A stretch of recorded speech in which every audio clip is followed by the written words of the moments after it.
This works.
Are we ready? Okay. California Racial Equity Commission meeting is called to order at 10:35 a.m. on Tuesday, October 14th in Sacramento, California. As we begin today's meeting, we do want to note a couple of items. First, the information and opinions expressed by presenters or public commentators before the commission reflect the views of the speaker. They do not necessarily represent the views of the commission or the Governor's Office of Land Use and Climate Innovation. Second, we are offering language support services for American Sign Language, ASL, for those who are in person. For folks who are online, please use the caption function on your Zoom screens. And another item as well, you'll note that we are starting a little later than initially anticipated. Thank you for your patience and flexibility with the agenda for today. Due to travel and weather matters, we will have to remain somewhat flexible, so we thank you for your patience in advance. Additionally, as a public body, public comment is critical to the work of the Commission, and we allow public input at all meetings. However, we stand united with other Californians in condemning hate and recognizing the harms that hate causes. A hate act is a hostile expression or action committed in whole or in part because of a person's actual or perceived identity or identities or characteristics, including race, color, disability, religion, national origin, sexual orientation, or gender, including gender identity, and or because that person is part of a protected group. The rich diversity among our population in California is one of our state's greatest assets, and we are committed to supporting and protecting all people in California. If you are a victim or witness to hate, racism, or bullying, You can report the incident and receive free support through the California vs. Hate resource line. The hotline will help you identify next steps, help connect you to resources including legal, financial, mental health, and mediation services. Report hate by calling 833-8-NO-HATE or visiting cavshate.org. We acknowledge with gratitude that the city of Sacramento is on the traditional and ancestral lands of the Nisenan, the Southern Maidu, Valley and Plains Miwok, the Patwin-Wintun peoples, and the people of the Wilton Rancheria. May we acknowledge and honor the Native people who came before us and still walk beside us today on these ancestral lands by choosing to gather today in the active practice of acknowledgement and appreciation for Sacramento's indigenous peoples' history, contributions, and lives. We are grateful for all the indigenous people who continue to care for and remain interconnected with this land. We promise to be conscientious stewards of this land for the future generations and are committed to ensuring inclusion of indigenous people to inform the California Racial Equity Commission. Dr. Estes, would you please read the community acknowledgement? Thank you, Chair Matthews. We thank and honor the indigenous nations of this land who contributed to the building of this country. We recognize the forced and unpaid labor of California's indigenous peoples under Spanish, Mexican, and U.S. rule, especially within the mission system, where Native people were enslaved to build infrastructure, harvest food, and serve colonial institutions. Our ancestral land, knowledge systems, and labor continue to shape the cultural and economic foundation of this state. Native nations in California contribute to arts, governance, land management, cultural revitalization, and health sovereignty. We acknowledge and thank the people of African ancestry who were stolen from their homelands and brought to this country, and whose free labor played a major role in the formation and economic wealth of this country. We also honor the contribution of Black ancestral scientists, inventors, and entrepreneurs whose contributions were stolen and never acknowledged. We honor and will not forget the thousands upon thousands of lives lost at the hand of enslavers, vigilantes, law enforcement, and other forces of suppression in this country. We affirm and uplift those of African ancestry living in this country today as a living testimony of the strength, love, faith, and fortitude of a resilient people. We acknowledge the international and global immigrant contributions who shaped this country's economy and helped build its infrastructure. We honor the contributions of Asian immigrant communities, including Chinese railroad workers, Japanese farmers, Filipino cannery workers, and field workers, and other Asian workers. We acknowledge Latinos and Mexican immigrants have been integral to shaping economic growth in the U.S., from building homes, filling roles of agricultural needs, and other service industries that have been influential to providing everyday needs for fellow Americans. These communities have filled critical workforce gaps and enriched American society with different intersectionalities of culture and beliefs. We recognize the impacts of U.S. militarism, colonial oppression, capitalistic tourism, appropriation of cultural heritage, and more have affected the Pacifica and oceanic people and island relations. We acknowledge the harms of climate change and environmental pollutants from global powers that are harming islands and destroying oceans. Thank you for your community's contributions in the roles of service and public health, teachings of reciprocity, and how those lessons can be woven into societal structure serves as a model of hope and change for this country. Thank you for sharing that powerful community acknowledgement. It always gives me chills. We'll move forward to agenda item 1C. Dr. Estes, can you please provide an overview of the agenda for this meeting? And I know it will be slightly different than what we initially thought. Thank you, Chair Matthews. Yes, the agenda will be slightly different. If I can go to the next slide, please. I don't know if it's been updated or not. It has not. So I will be verbally providing the updated agenda. At this point, we are currently on the agenda item 1, welcome. We will then move to agenda item 2, consent agenda, where we will approve the September 17th minutes. We will then move down to agenda item number 4, Director's Report. We are likely to take a brief break to allow some commissioners to be able to settle in, and then we will have the discussion on the draft racial equity framework.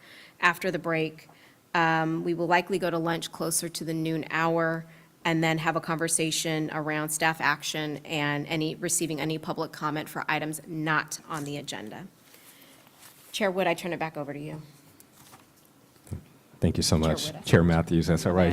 He is much more handsome, so He's right next to me, I never have too. a problem with being confused with Chair Wood. All right, thank you so much. All right, we will move forward to agenda item 1D.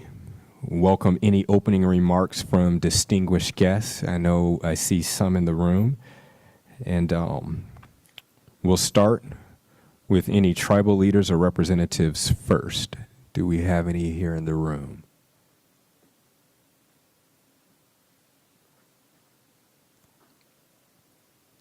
Okay. Do we have any tribal leaders or representatives online?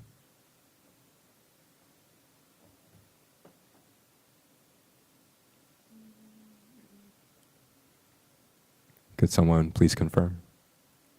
No? Okay. All right, we will move forward. If there are any other tribal leaders, elected officials, or their representatives with us today that we do not call out or formally recognize, please let us know that you are here. But we do know that we have some, and we will call you forward momentarily. The first is Isabel Gadula, I'm sorry if I said that incorrectly, who is representing the distinguished Senator Angelique Ashby. Good morning. Thank you. Good morning, commissioners, community members in the audience and watching online. I'm glad to be here with you all today.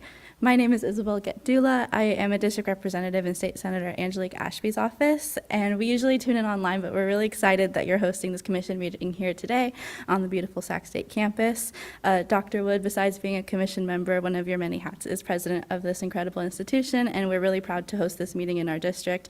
I'm proud to create a space for these important conversations, so thank you. Sacramento County, our cities, our school districts are some of the most diverse in the nation. In the legislature, we have a responsibility to ensure that the work we're doing that will impact lives all across the state is equitable and just. Senator Ashby works to ensure that our state government doesn't just work for the wealthy and the well-connected, but for the people who live in working neighborhoods of all different backgrounds in our beautiful state. This is why she's proud to spearhead legislation in the education and literacy space, helping to address and end cycles of disadvantaged and underserved and marginalized communities. We fully support the work that this commission is doing to help achieve this goal. We thank you for your expertise, all the commissioners, and for your time, for creating opportunities for ongoing community engagement throughout the state that builds trust. And on behalf of Senator Ashby, we look forward to the continued collaboration between the commission and the legislature to the release of the racial equity framework this December that I was just combing through it. There's some incredible work in there, and to the ongoing work we must do to confront inequity in our state. Thank you sincerely for your hard work and for the opportunity to speak today. Thank you so much, Isabel. Please express our thanks to the senator as well. All right. Do we have any other?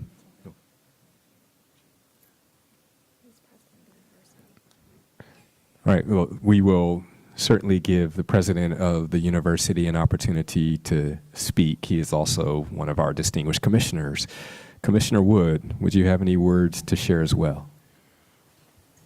Yes, I would just like to welcome the commission to Sacramento State. For those of you who are unaware, which I know that most of you are, we're part of the California State University system. We're one of the larger campuses in the system. We serve 31,000 students. We, within the last couple of years, have had our largest 2 enrollment classes ever in university history and reached our highest graduation rate. We have some very specific equity-focused programs here, one including our Relay 2 Native American College and our Black Honors College. We are a Hispanic serving institution. We are an Asian American, Native American, Pacific Islander serving institution, and we are proud to be the currently one and only Black serving institution in the state of California. So welcome to Sac State. Thank you so much. We are honored to be here, and that is absolutely phenomenal. I don't know if we have any representatives from the Office of Assemblymember Maggie Krell or Assemblymember Stephanie Wynn. Just pause for a moment in case. Okay. All right. We do thank Senator Ashby and Commissioner President Wood and any other leaders who are able to make the time to be here today, either themselves or through their staff. We are appreciative of their support at this meeting of the Racial Equity Commission. And I did just want to note here, we are expecting, when he does arrive, a visit from the director of the Office of Land Use. Okay, Sama Sefa. He will be here at some point, and when he does arrive, we will give him an opportunity to share when the moment is appropriate. All right. We'll move forward with Agenda Item 1E, establishing quorum and the public comment process. Jessica Doe, Program Analyst for the Racial Equity Commission, will take the roll call to establish quorum and provide an overview of the public comment process. Please note that the Commission will not respond to public comment. This is an opportunity for us to listen and for the public to share. Jess, I'll turn it over to you.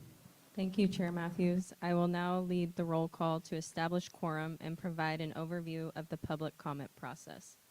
Commissioner Virginia Hedrick. Present. Commissioner John Kim. Commissioner Gabriel Maldonado. Present. Commissioner Traco Matthews. Present. Commissioner Dr. Manuel Pastor. Present. Commissioner Yolanda Richardson. Present.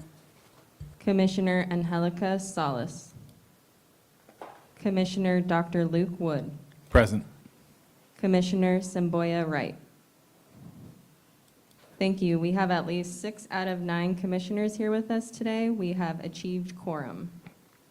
I will now give a briefing of the public comment process. Thank you to everyone joining us today in person or online. I'm here to provide guidance for the processes for this hybrid meeting, which we have designed with the intention of maximizing access by members of the public. For those joining the webinar online via Zoom or by phone, please note that your microphone is automatically muted when you join.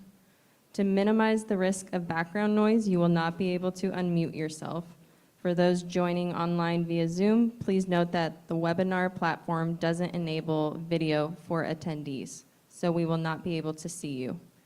If you need technical assistance during the meeting or have a question about the meeting process, there are a few ways to contact us. If you are online via Zoom, the best way is by using the Q&A function with several members of the Racial Equity Commission team monitoring it. If you joined by phone and you have access to email, please email racialequitycommission@lci.ca.gov.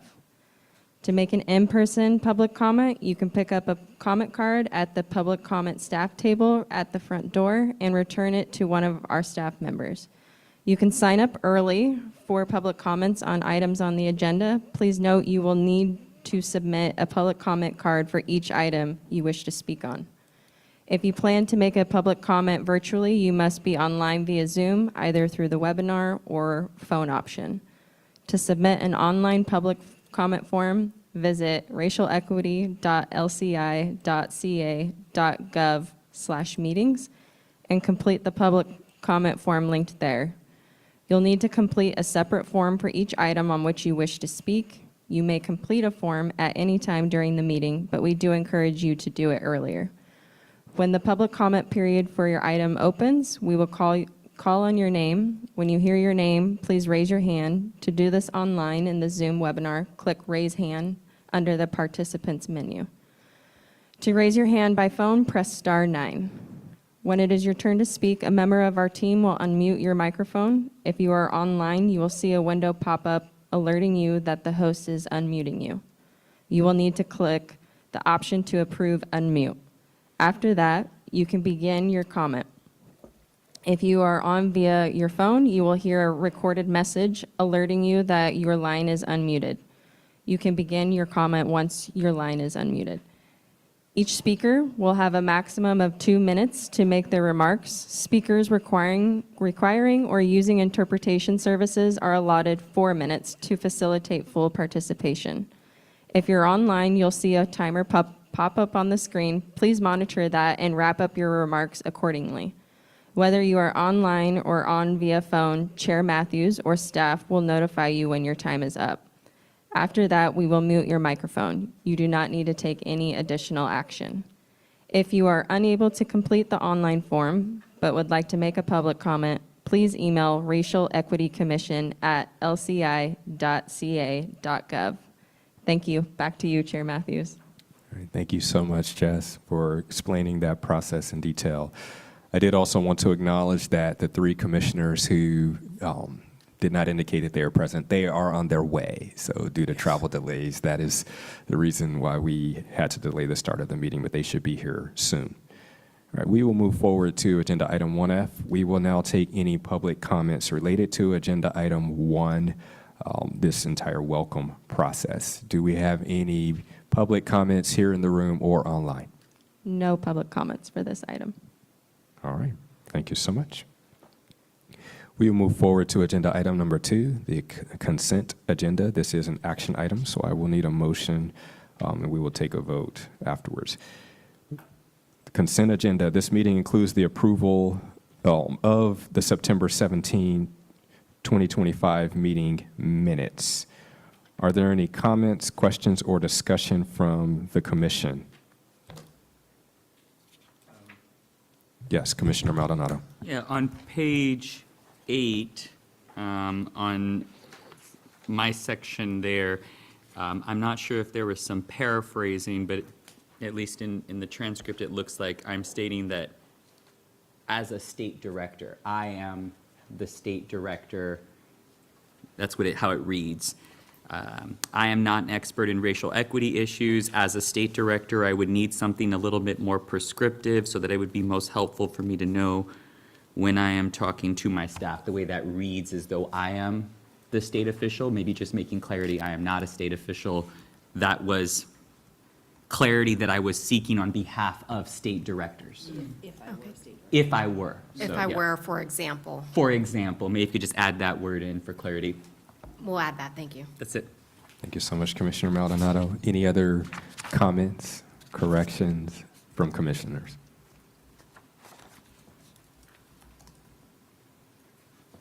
All right, hearing none, before we call for a motion, we will first take any public comment related to this agenda item. Do we have any public comments here in the room or online? There are no public comments for this item. Thank you. Then, as the chair, I will receive a motion to approve the consent agenda and the minutes. So moved. Thank you, Commissioner Richardson. Do I have a second? Second. Thank you so much. Dr. Pastor, can we take a roll call vote? Yes. Commissioners will now vote on approval on September 17, 2025 meeting minutes. Will the commissioners please vote aye if they approve of this item? Commissioner Virginia Hedrick. Aye. Commissioner John Kim. Commissioner Gabriel Maldonado. Aye. Commissioner Traco Matthews. Aye. Commissioner Dr. Manuel Pastor. Aye. Commissioner Yolanda Richardson. Aye. Commissioner Angelica Salas. Commissioner Dr. Luke Wood. Commissioner Semboya Wright. The vote is 6 in favor and approves in the consent agenda. Passing it back to you, Chair Matthews. All right, thank you so much. All right, as we discussed just a few minutes ago, we will save agenda item number 3, which is the draft framework and the conversation until the remaining 3 commissioners are in the room. So we will move forward to agenda item number 4, which is the director's report. This is also an action item. Dr. Estes, the floor is yours. Thank you, Chair Matthews. There are a couple items on this report, and we will make sure that we post it online. I have a couple updates that I wanted to make sure you all are aware of. The first update that I will provide We've had a couple transitions of two of our commissioners. Commissioner Onodera and Commissioner Bowles have transitioned from the commission effective September 2025. Both appointing bodies, the Governor's Office and the Senate Rules Committee respectively, have been made aware and are starting their respective processes to appoint to those vacancies. What I can share with you all in terms of commission operations is that the commission must have at least 6 commissioners in person to conduct business. And so that is relevant whether we have all vacancies filled within the full body of the 11. So we have to continue to have 6 to operate as a commission. The next update that I wanted to provide that is not on your written report, but I'll add it to the report once I update it. Last year, around this time, we received some funds through the East Bay Community Foundation, who is our fiscal sponsor, from California Endowment to support community engagement activities. And so that's how we've been able to work closely with communities throughout the state and engaging with them, making sure that they have resources to participate, travel stipends, participation stipends, et cetera. Those funds actually end in November of this year, and we are currently working with our fiscal sponsor, East Bay Community Foundation, on how to best spend down those remaining funds or to request a no-cost extension. However, when those funds are gone, and we have not received any additional funding from philanthropy to support the community engagement that we've been able to do so successfully. I do want to note that the commission does have a dedicated special fund that has been set up to receive grants, gifts, and other funds in support of our activities of the commission. In my role as executive director, I continue to reach out and engage with philanthropy on opportunities to support community engagement.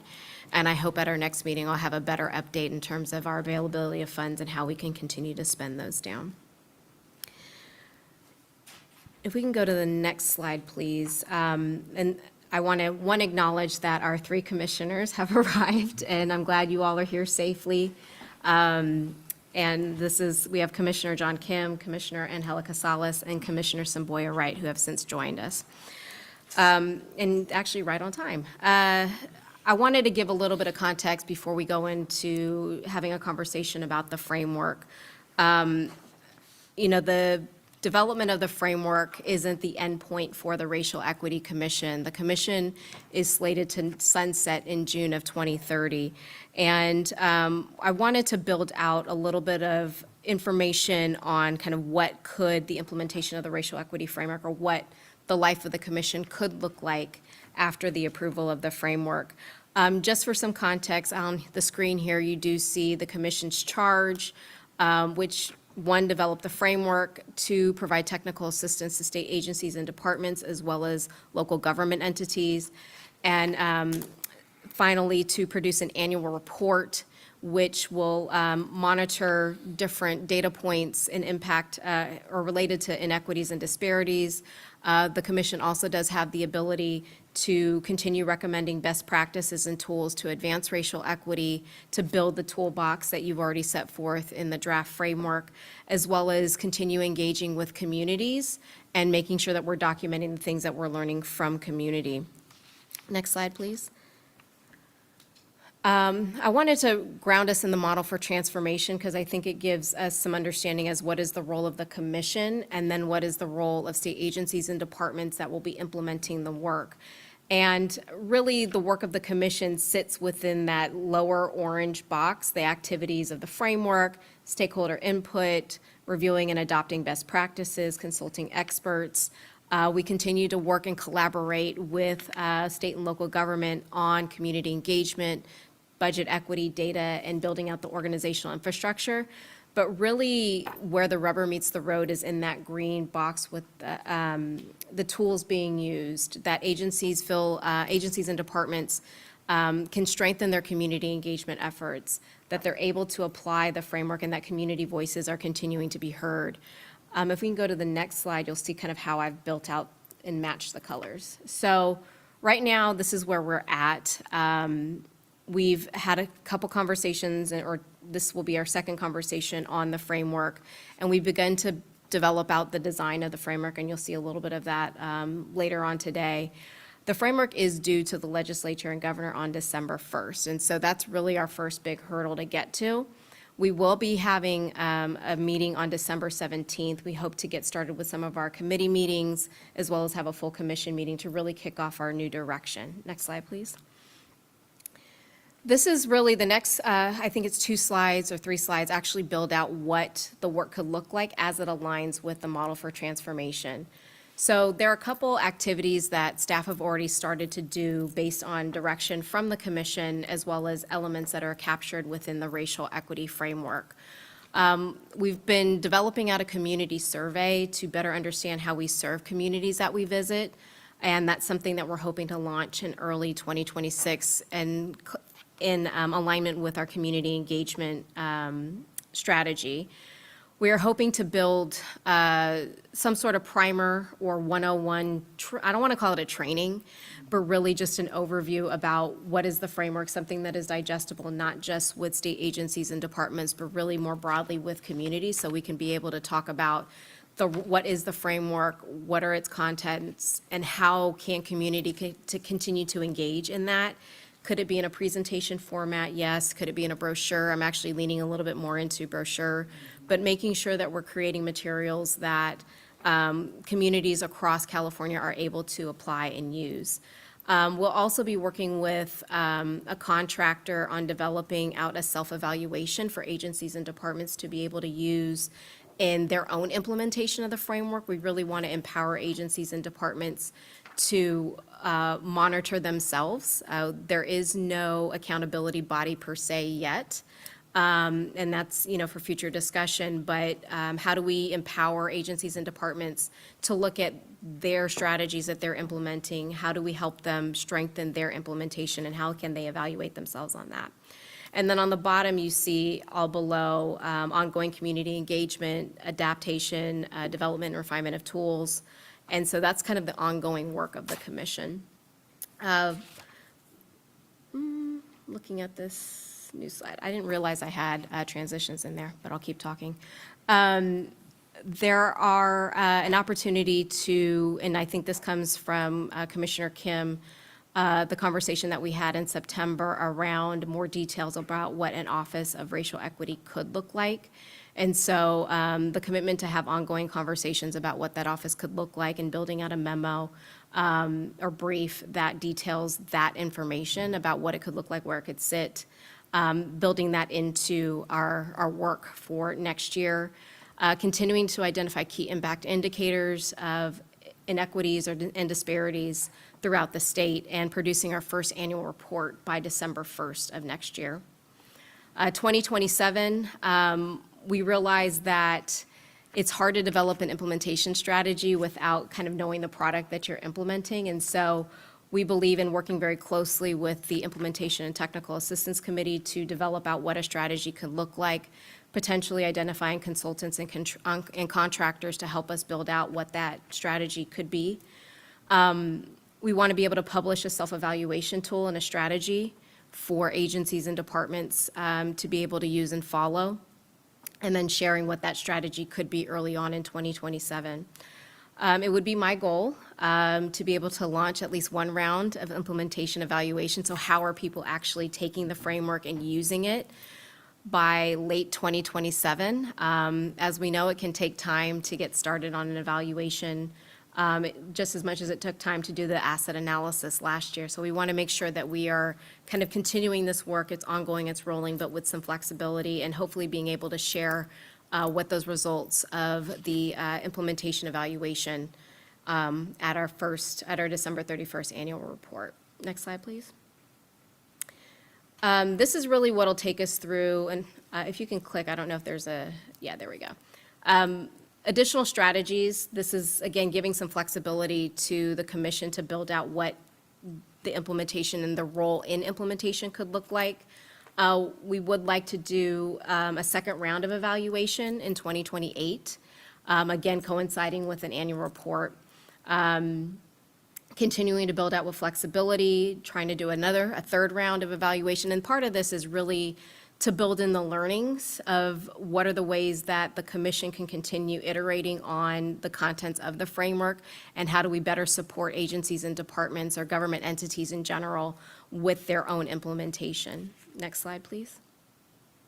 And this carries us out until 2030, which is the date that the commission is scheduled to sunset, June 30th. And, getting to that top part of our model for transformation is that in the iterative work of the commission, the ongoing engagement with governmental entities, communities, and really evaluating our ability to create impact with the implementation of the framework, that we're able to embed the framework into the work of the state government or government in general, and that it's used to advance racial equity, address structural racism, and shift power to communities. With that, I'll just pause because I know that was a lot, and this is just all proposed. You as a commission are open to take action. You do have the slides in your binders. But I wanted to make sure that we're opening it up for dialogue to see if there's any feedback and kind of what a proposed strategy could look like.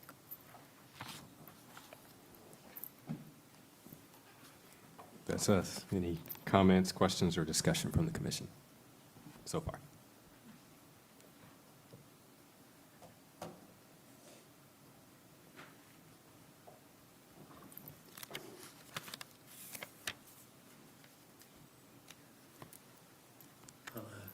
Go ahead and Commissioner Pastor. something. First, that looks really tiring. It is. Second, it's probably the most critical part, because whatever we decide on today, it remains a draft in the sense that it becomes real through the making, through how this populates through state agencies, through how it engages communities, to how it leads to measurable change. And so I think it's just important for all of us to realize this build up to this point is significant, but it's really the next bunch of years that are critical. Commissioner Richardson. Could we go back a couple slides? Particularly to the slide probably, One more where we back. talk about, no, keep going back a little bit to 2026. Yeah. I would just say, I think it's going to be really important to make sure that we build in some time, especially around hearing from the community, to Dr. Pastor's point about how this is going, what they're finding, get their reactions about the framework and how it's being implemented, their reactions.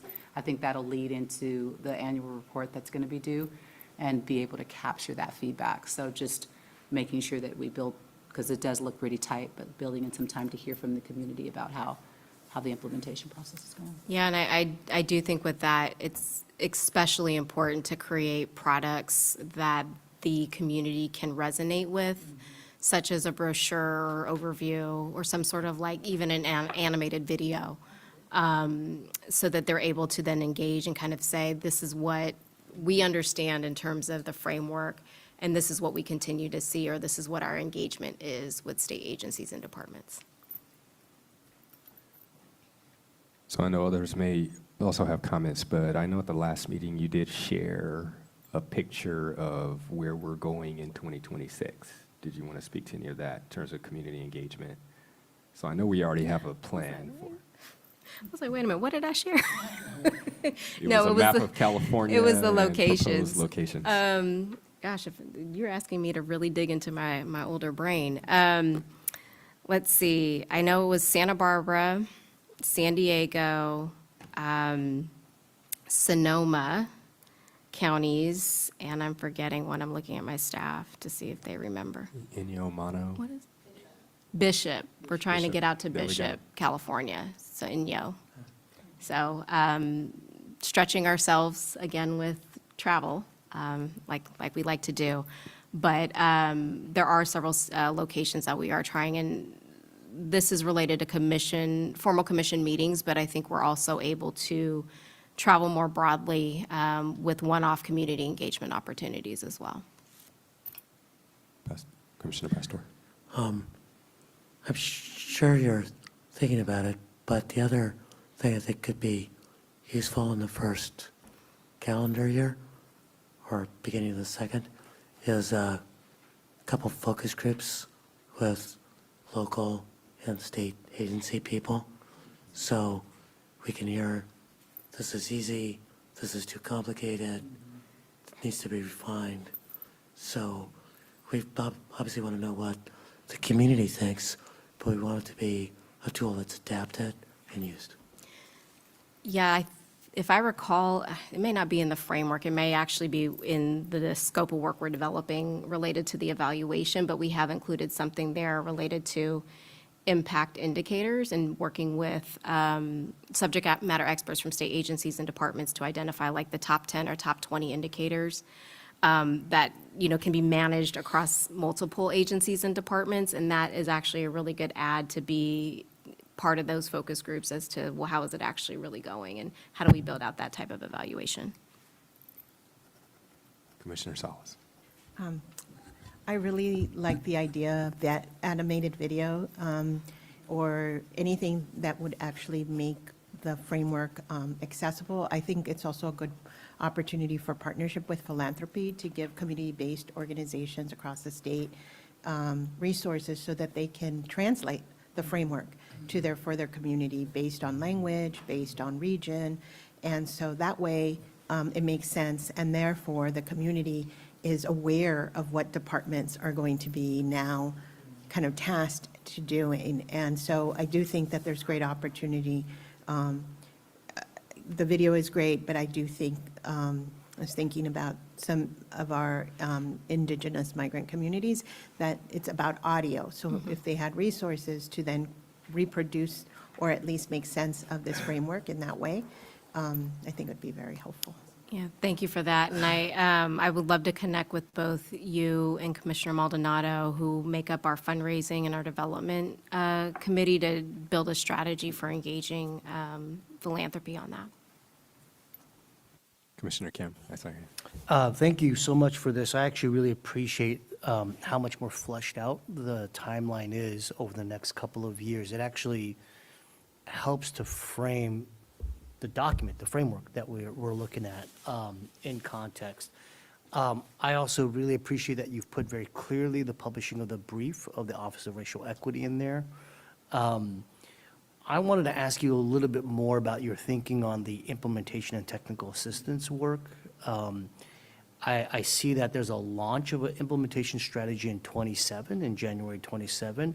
My worry is that there is, from publication of the framework till then, the whole year, there will hopefully be real-time requests from departments in terms of, how to think about the framework, how to implement it. I understand there'll be brochures and there'll be other content, but they're probably going to want more hands-on direct engagement, which will require both clarity from the implementation and TA committee, as well as staff capacity to be able to respond to them in real time. So wanted to get your vision and thinking about what to do in that first year after the framework is published, about what to do with real-time requests.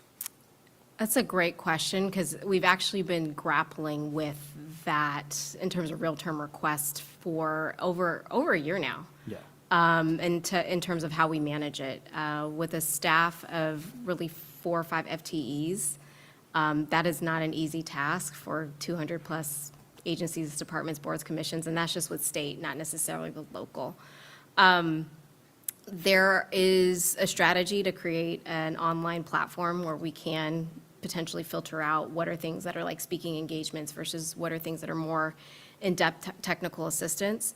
I think, really leaning into the Implementation and Technical Assistance Committee in December and early 2026 is really important to get us to developing out the strategy. But the other thing that I see with agencies and departments is one, the framework for lack of a better term, gives them some validation in continuing the work that they've already started doing.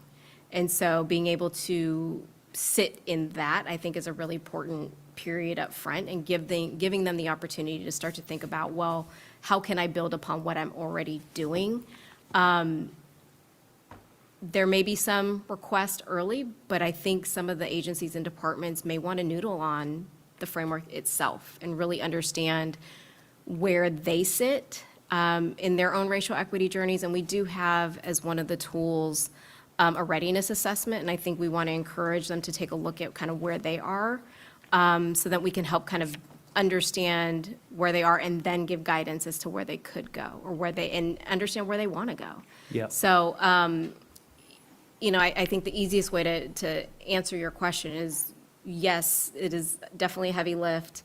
Yes, there's a lot that kind of needs to happen in the first 6 to 9 months of 2026, but I think it's okay. This is a journey, and it's not a sprint. And I don't want us to create a strategy without kind of giving people the space to sit with the tools already and sit with the strategies and approaches, so that we can continue to iterate through implementation and technical assistance committee. Yeah, I think that makes sense.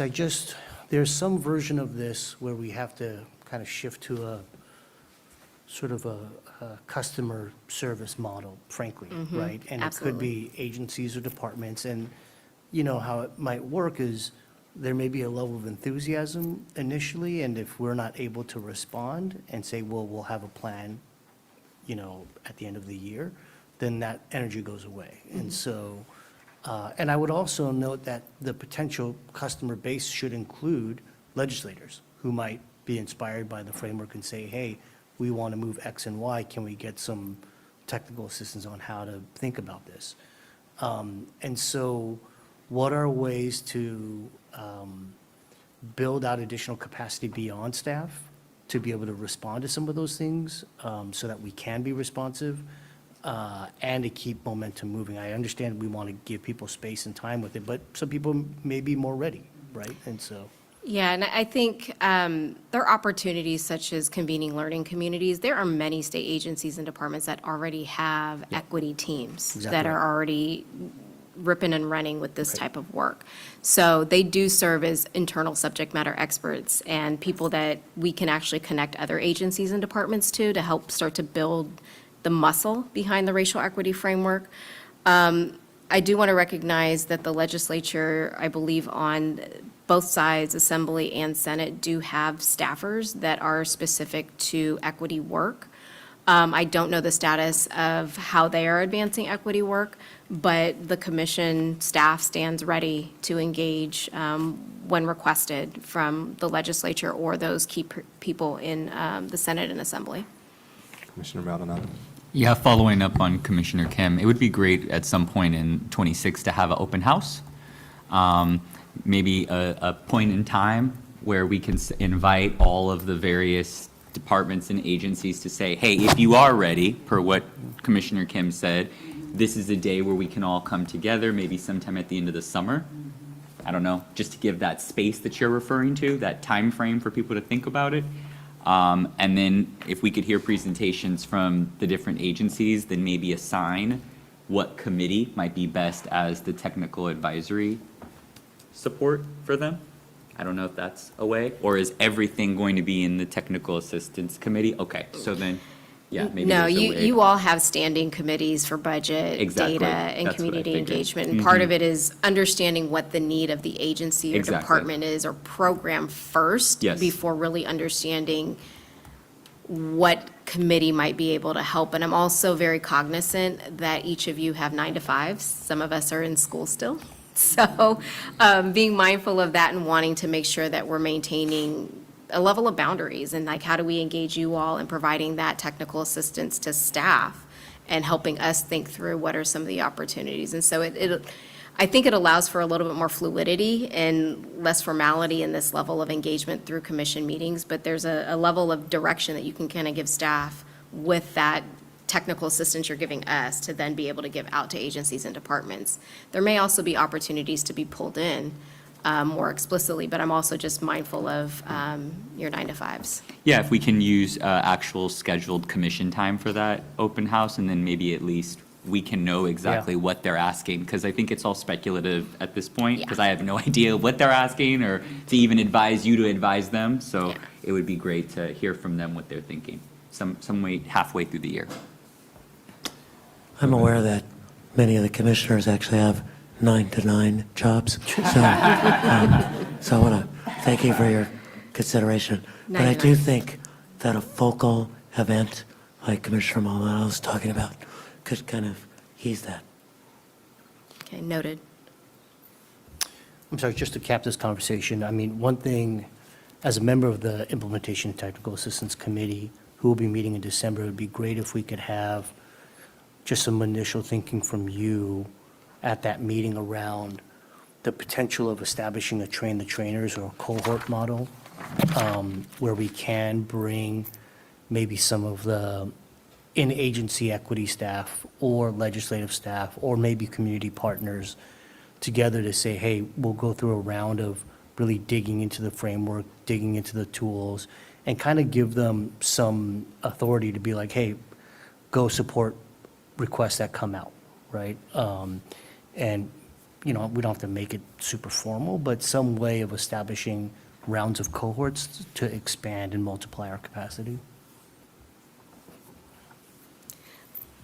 I love that idea and I agree with it. I think that the challenge is staffing size and probably the need for additional resources to support out, whether it be through contracts or consulting. And so the last 2 budget years for the state have been extremely tight, and I do have to acknowledge that our budget isn't necessarily increasing, we're not multiplying, and so that's where philanthropy actually comes in to be supportive of that. And again, wanting to acknowledge the fact that we do have a special fund set aside specific to the commission only, where we can have funds to help with implementation. And that has been some of the work that I've done with philanthropy and presenting to philanthropy about different areas that they could invest in. And I actually, listening to you all today is going to help me refine what that presentation could look like for future funders briefings. So thank you for that. Commissioner Hunter. Yeah, I think I'm really still stuck on ongoing community engagement and what that looks like and how we translate this framework into something tangible for community. When I think about like the various places we've gone, like what will this framework mean for, specifically when we were in Kern and we were hearing a lot about negative impacts to the justice systems there, right? Folks were talking about foster care, they were talking about law enforcement. So like thinking about going back to that specific group, like how does this framework impact them?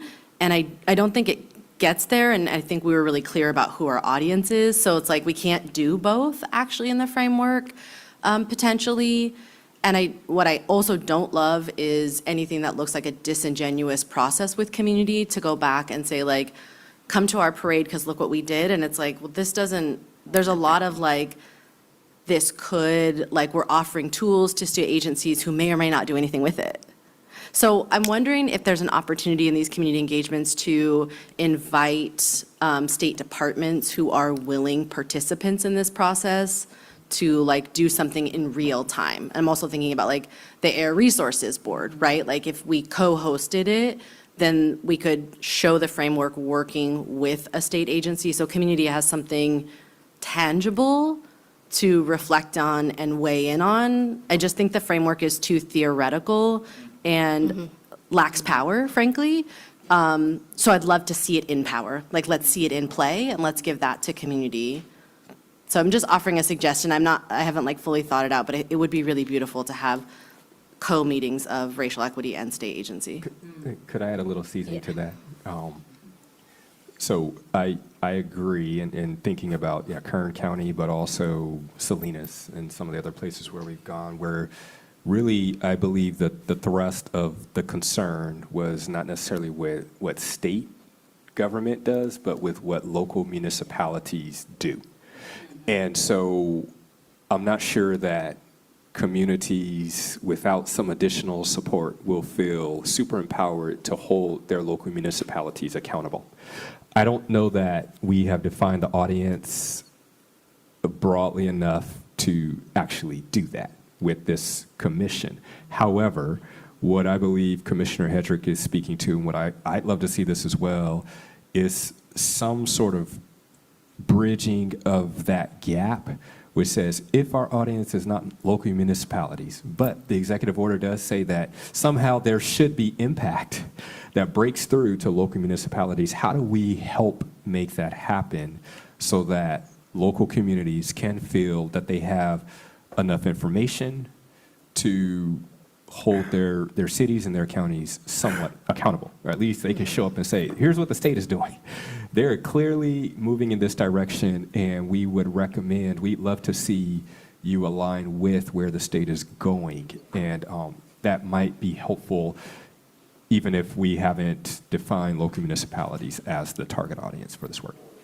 One thing that I would offer, and this actually builds off of a comment that Commissioner Kim made at the last meeting, is how do we get the information that we're learning from communities to the appropriate agencies and departments? And so, again, it's not fully fleshed out in our heads yet, but I think that was a great flag from September, and this is a great flag from today, as to how are we really understanding, how do we bring this information to community and to agencies and departments and start to build and flex the muscle of agencies and departments to be more connected and engaged with communities, but also, like, how are you thinking about how does this then impact your work within your own agencies and departments? And that includes local government as well.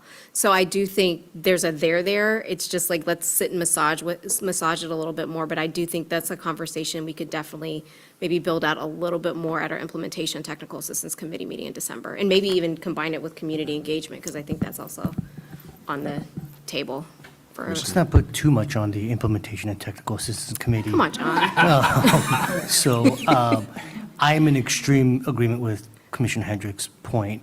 I do wonder if, at least in this first year, we should prioritize state agencies, and it's a mechanism by way of invitation to engage these state agencies. And when we look at these jurisdictions that we're going to go into, you can kind of know what the local folks might be mostly interested in or have a particular concern about. And so inviting both to a conversation with the commission, but also inviting to come with us to these events could be a way to build a base around the framework. And so just prioritizing that for the first year might be ideal. And then, yes, having real-time, like real examples of how they might implement it would be massive. And I will acknowledge, we've already had a couple state agencies quietly join some of our meetings. We had Cal EPA with us down in Imperial Valley. We actually have the New Motor Vehicle Board with us today, observing a hybrid meeting and how do we do a hybrid meeting. So there are technical assistance points that are kind of already happening where they're learning from the commission and kind of content that is embedded within the framework. But I definitely hear about the opportunity to really invite more to engage with us and in the different strategies that we've been able to implement, particularly with community engagement, but then the follow-up as to how do you tie that into the work that you are charged with doing as an agency or department. Commissioner Salas. Yes. So just continuing on this conversation, so while the audience are state departments, the tools can be universal. Yeah. And they can be used. And so I think that we're both, as we're talking about the framework and what it means and how does it get translated into community, what tools are adaptable that can be used by community in order to really measure how a local municipality, a local department, a county budgeting process, because we did have in Los Angeles, we did have the Los Angeles County come and describe how they were doing some of the budget equity work.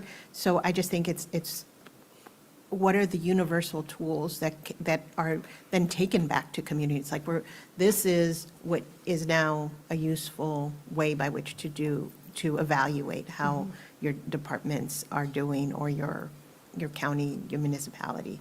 Okay.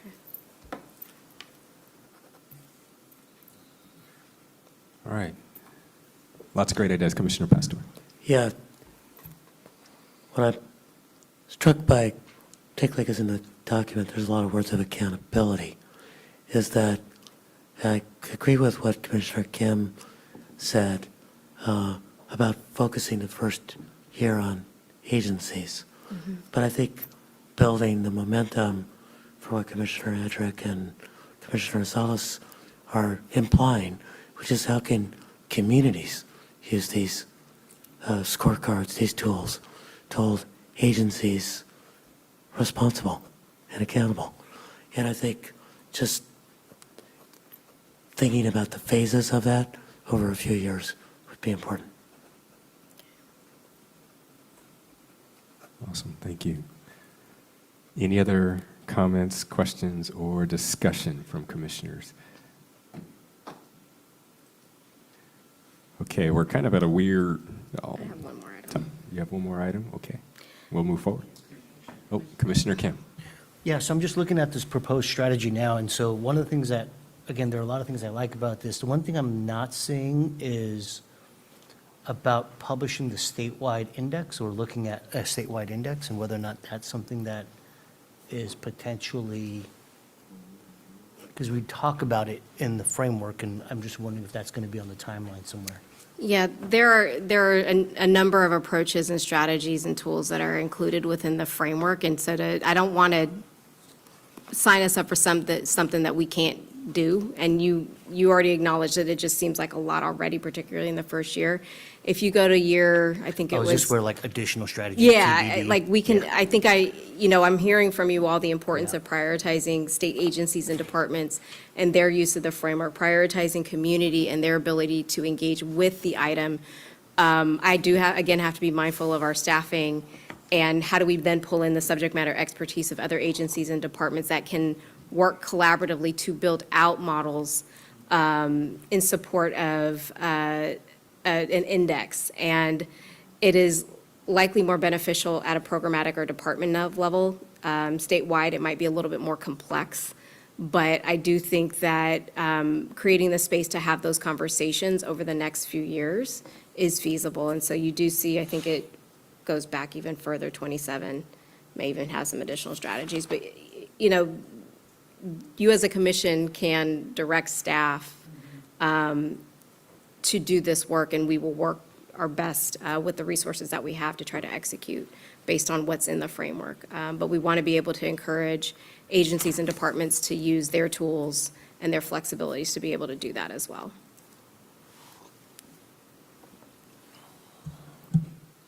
All right. Any other comments, concerns, recommendations before Dr. Estes moves forward? All right, thank you again for all of those great comments and insights, Dr. Estes. Thank you, Chair Matthews. Just one more item. We're likely going to have to amend our bylaws. We haven't done it in quite some time. And I do want to acknowledge probably the need to establish an evaluation committee.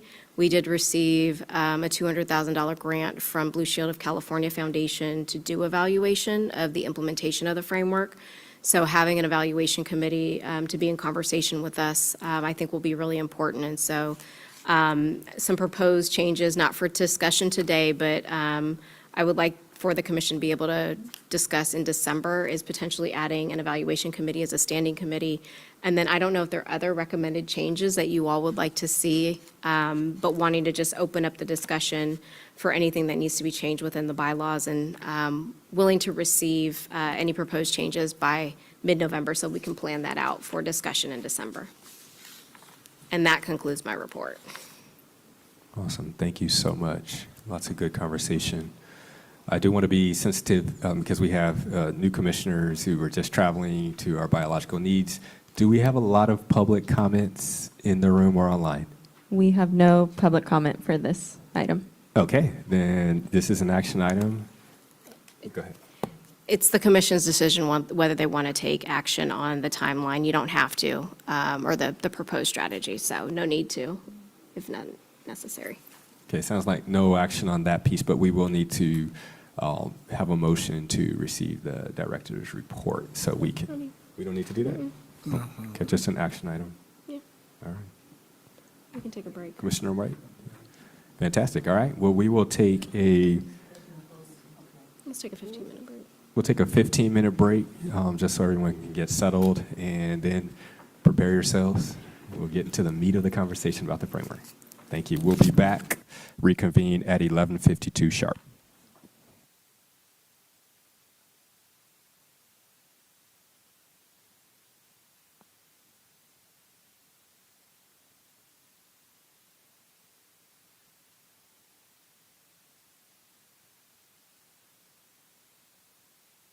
Get all the way there, and then I was like, oh, I think it's like showing you through the straight. Sure, yeah, and I think that's where we then invite like a carb to be in conversation, so carb can get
20-second warning. 20-second warning.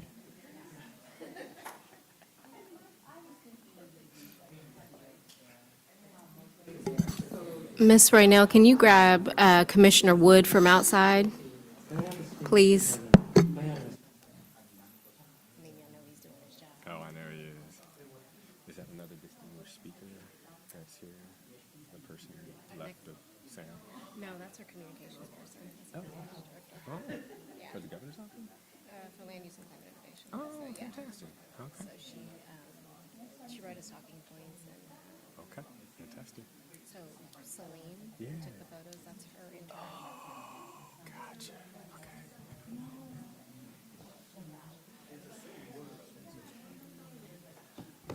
All right, it is 11:52, and so we are going to move forward. Thank you so much.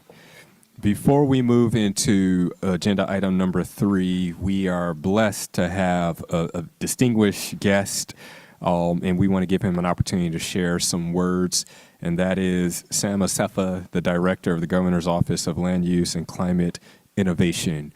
Can we please give him a round of applause before he shares? Thank you, Chair. It is an exciting milestone to be where we are today and where you are today in the work that you have been doing. So I know I haven't been coming here to your meetings, but I've been following very closely with Dr. Estes, who I also thank for her leadership and coordination of this important and truly transformative work. But today I just wanted to come and say a few words, given sort of the gravity of the work that you're doing and this important milestone.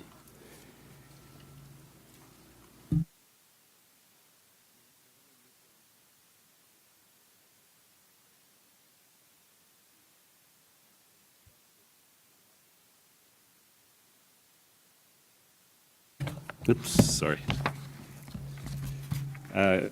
And entrusted my office in supporting the commission and in the creation of the racial equity work. I didn't see that as a directive. I saw that a true opportunity to make a transformative change in state government.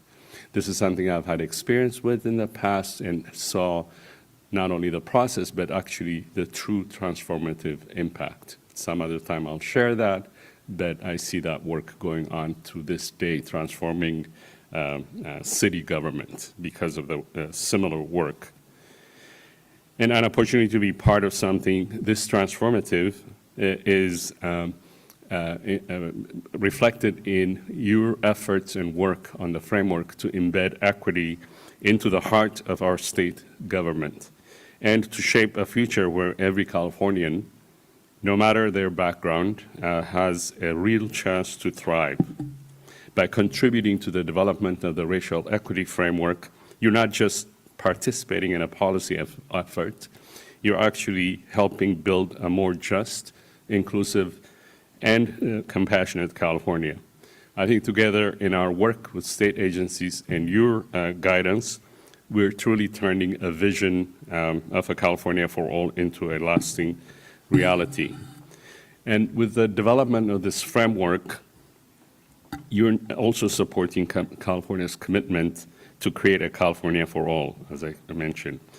In today's charged and very challenging political climate, steadfast leadership in this essential work is needed now more than ever. And not only to protect hard-won progress in this space, but confront growing inequities that are Californians face today. And that it ensures every community is seen, heard, and served fairly because of the work that you're going to be doing. I mentioned that I was engaged in this and I've seen its impact. And part of the foundational aspect of that is not just the commission sitting in here working, the thousands of voices that you've heard over the last more than a year, and that input is really the foundation to the work and the framework that you are developing.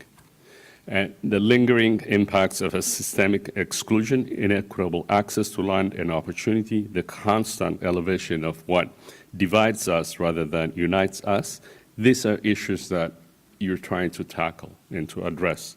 And on top of all of these issues, we're also, as you know, challenged by climate change. And as we know very well, and as we see every day, the impacts of that are also disproportionately focused on the communities and groups that you are trying to help through this work. As I mentioned, I've read the draft racial equity framework, and it truly it meets this moment with courage and practicality. This is not just a checklist, and it should not just be a checklist, but a living tool that is calling for reflection, learning, and most importantly, sustained actions by state government. It centers community voices as vital. It builds trusts. It's shaping solutions and holding institutions like my own office accountable. Its final version will surely equip state agencies to move from statements to measurable action, centering community voice, requiring transparency, and building equity into policy, budgeting, and implementation. For me and my office, we see your work as foundational to our own, and we know other agencies will too. With our partners at the California Strategic Growth Council, we are confident that we can utilize your framework to strengthen future and existing programs with community governance, equitable infrastructure, and opportunity by design.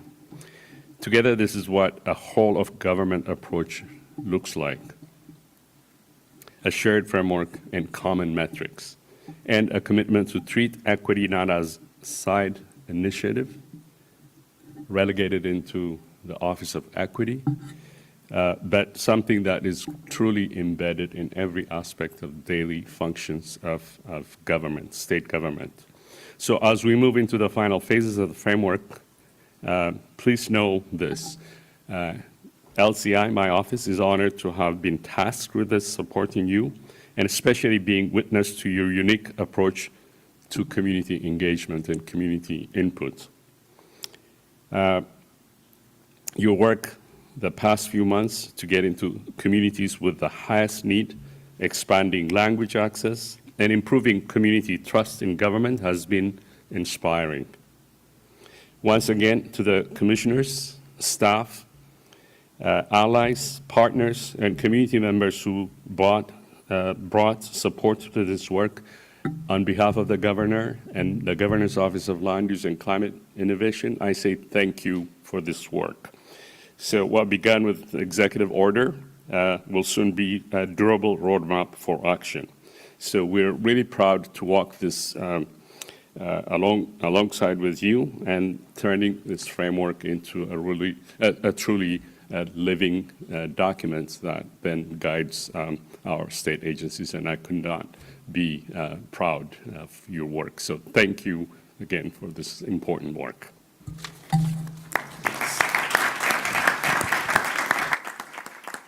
Well, thank you so much for your powerful words of affirmation and for the assessment of the framework.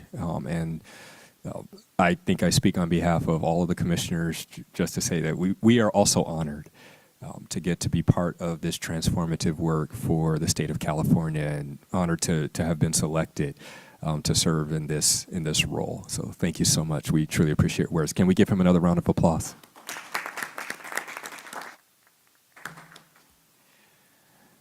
All right. We are going to move forward with the agenda item number 3, which is the draft framework. And this is an action item. At the last commission meeting in Klamath, commissioners discussed their thoughts on the first draft of the framework. At that meeting, we collectively decided to conduct another round of revisions and to vote on that revised framework at this October meeting. So we do want to give plenty of time. I wanted to share that we do have Director Asefa here until about 12:30, and I know a couple of the commissioners were hoping that we might be able to get to a vote before they have to head out today. The fact that we are all here in person, I believe, is significant and meaningful, and so I would love to see us be able to do that as well. Today we hear from Dr. Estes about the revisions made to the draft based on September's review. I will then call for a vote on the draft framework. We will allow for open discussion and then have Joyce guide us through a more facilitated discussion to ensure we are thorough in our discussion today. If there are significant edits, or I should say more significant edits, we will require a motion to provide clear directions to the staff. Dr. Estes, I will pass it to you to share the revisions that were made to the framework. The floor is yours.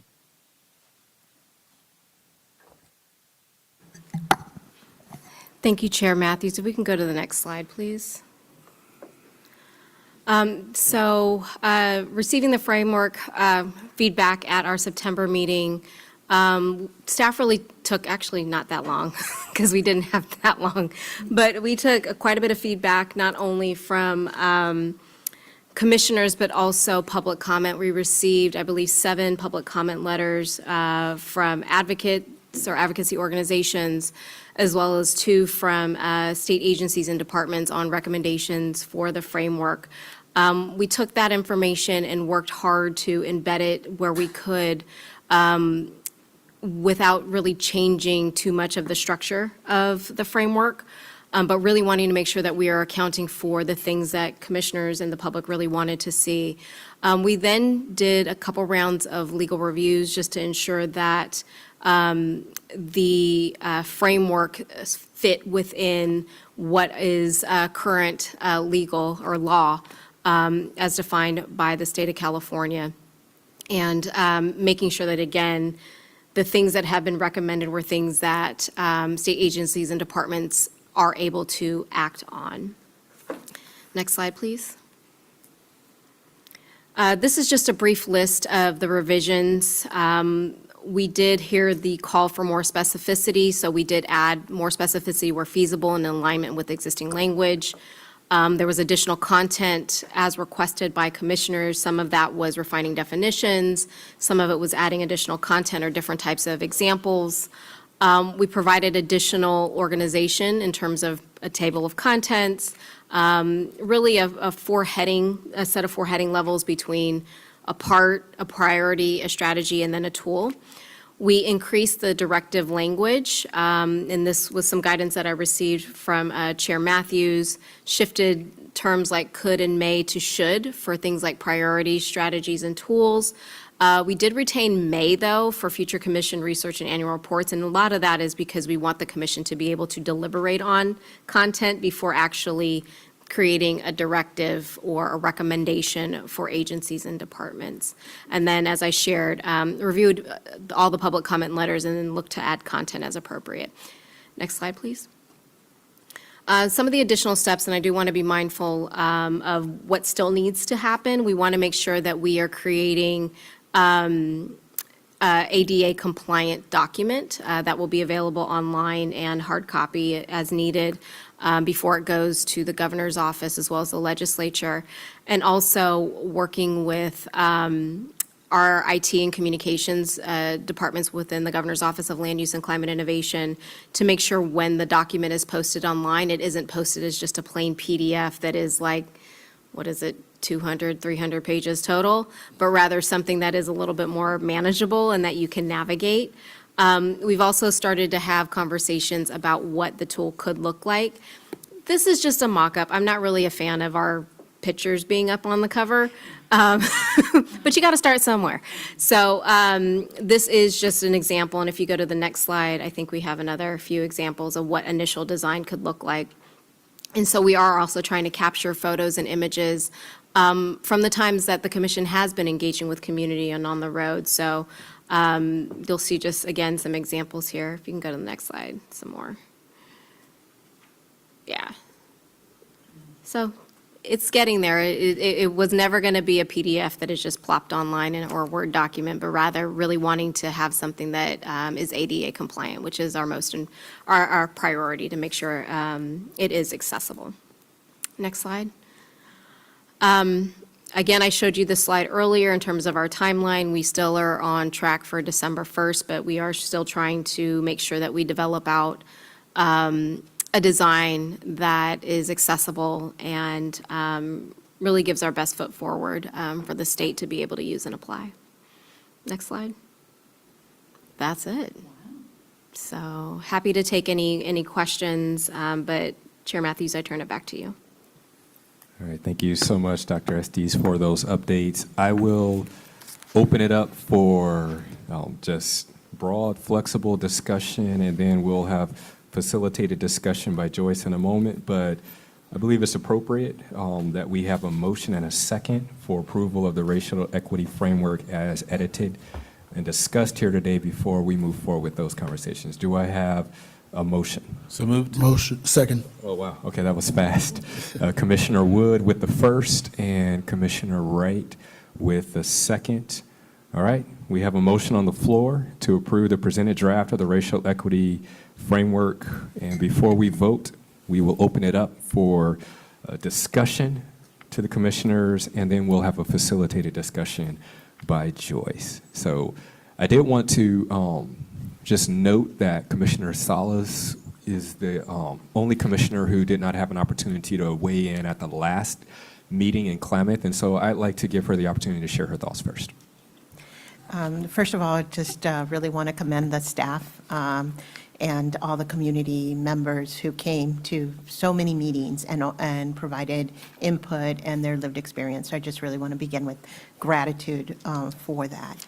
And I think the one thing that I would just add is in review of the entire framework is that we speak a lot about historical wrongs in this document, and we have to talk about what's happening in the present as well. And that there are wrongs that are happening even as we sit here.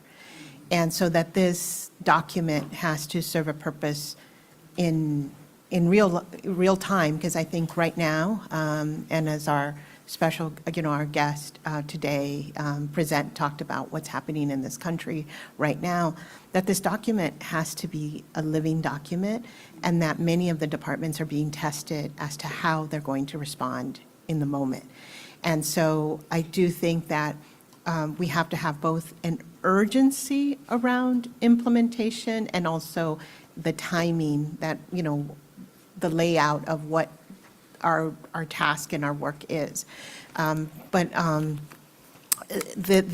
to me, a lot of the evaluation, a lot of the readiness is happening in real time. I mean, this is, whether it's the Department of Education, I think that we can also lift up how our state's Department of Education, the California State Department of Education, has really risen to an incredible challenge for our children and our parents at this time. And so how can we provide examples? There are examples in the framework, which I also really appreciate, but I also think how do we talk about that? And then the other piece, I think, as we move forward in community engagement, is that we are going to have to do maybe explore different ways by which to have some community members trust government again and trust departments again. So I think that this is also something that we talk about. Maybe it's in the executive summary, it's in the introductory letter, but we do have to understand that great harm has happened. There is a lot of great work that has advanced in our state, in our municipalities, at our county levels, but I think that there has been steps back, including even some work around local law enforcement and the trust for those departments. So I would just say that spirit needs to be embedded in language within our framework. Thank you so much for sharing those thoughts. And I am going to ask a question because there could be implications for any of the suggestions or recommendations that we make. So if any thoughts, insights, recommendations that we have as commissioners elevate to the level where it's going to require us to come back on November 10th to relook at another revised version of the framework. I want to ask Dr. Estes to get her assessment of the amount of work that would take to see if it would drive that or if it's something we could vote on today. So your thoughts on what Commissioner Salas has shared? Yeah, there are a couple approaches that I think could be taken. I think an introductory letter, who that letter comes from, I think could be discussed at a later date and doesn't need to be discussed here at the commission meeting, but an introductory letter acknowledging the need to build trust again with communities and acknowledging what's happening in the present is feasible. I also think each and every one of you are leaders within your own organizations, and should you all choose to do press releases associated with the release of the framework, there is an opportunity for you all to lift that information up within your own language. It's very different coming from the state government, and, there may be just a different approach as to how they choose to promote the release of the framework, but each and every one of you as leaders have the ability to do that within your own communications and external relations work. So definitely lifting that up and wanting to acknowledge that as an opportunity to further emphasize the importance of rebuilding trust and addressing those present harms that we are seeing happening. Thank you. But that is all feasible. I would say an introductory letter is feasible. Okay. Thank you. Other commissioners? Commissioner Kim, Commissioner Maldonado, I know that you all you expressed verbally, so I want to make sure that at least give space. I feel like I fall into a pattern here, so I apologize. I know we want to get to a place of moving forward. I know that if we're looking at changes, we want to be able to set them up as a motion for a vote to be integrated into, so that we don't have to have a November meeting and can let you guys actually do the work. So with that, I would just note that I would agree with Commissioner Salas's point. 10 years from now, 5 years from now, if we look back at this report and there's no mention of the current context and the current harms, it'll be something that we'll see as a blaring omission. So that could be, and I don't know if this is just discussion, but that could be a motion to authorize the staff to include a paragraph on what is happening now, the current harms now, in the executive summary. And I actually see there's a good moment for that in the executive summary. But going back to just sort of where I'm at with this, I was pretty clear in Klamath in the September meeting about my concerns on process for feedback and engagement on the content, while understanding how much work it took to even get us to that point in September. Lifting up some concerns or potential edits at the September meeting, I was very clearly understood the impact on staff and the tight timeline. I actually think this second version is worth it. I think this second version is a significant step forward. I want to thank Dr. Estes and the staff for their very quick and great work on this next version. I do think that we have to understand this as not a finished product, but as a key marker, right? The notion that, well, we could put it in an annual report. This is the flagship, document for this commission, and so I thought it was critical for us to take at least this first round of edits, and so I very much appreciated that. I'm for the most part ready to move forward with this current version. The one point that I would make, and I think we could make it as a point of a motion to be very clear in terms of adding it, is on the Office of Racial Equity. I think it was important that you noted in our future strategy coming up into 26 that we will be producing a memo on a potential design for the Office of Racial Equity. All I'm asking is that we consider putting that language into the framework, right? That we're going to be doing this work around building out a design and proposing a design. So I think you could Note that we have a plan to produce a memo for the proposed design of the Office of Racial Equity on both page 42 and page 70.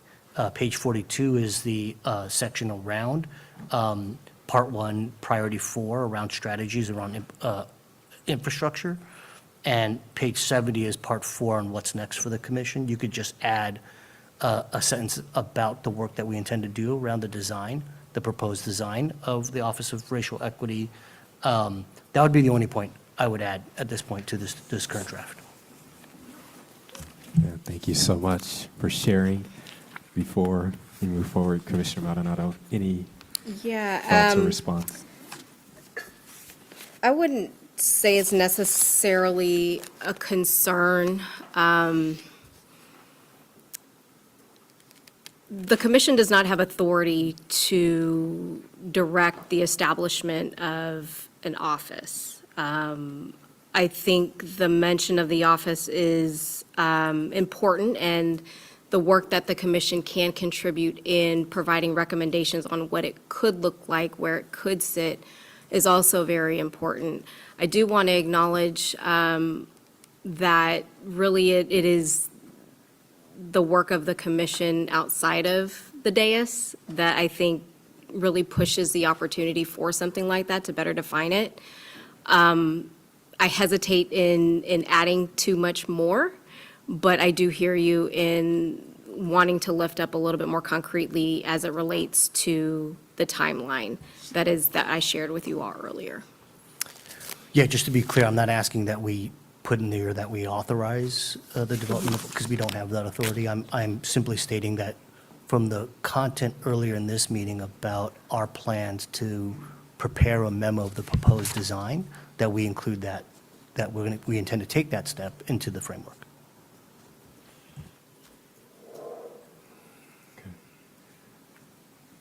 While we are digesting that, Commissioner Maldonado? Yeah, I just wanted to thank the staff and Dr. E for really taking what I felt was my comments and thoughts, particularly on the layout. And this layout looks fabulous. It reads so coherently.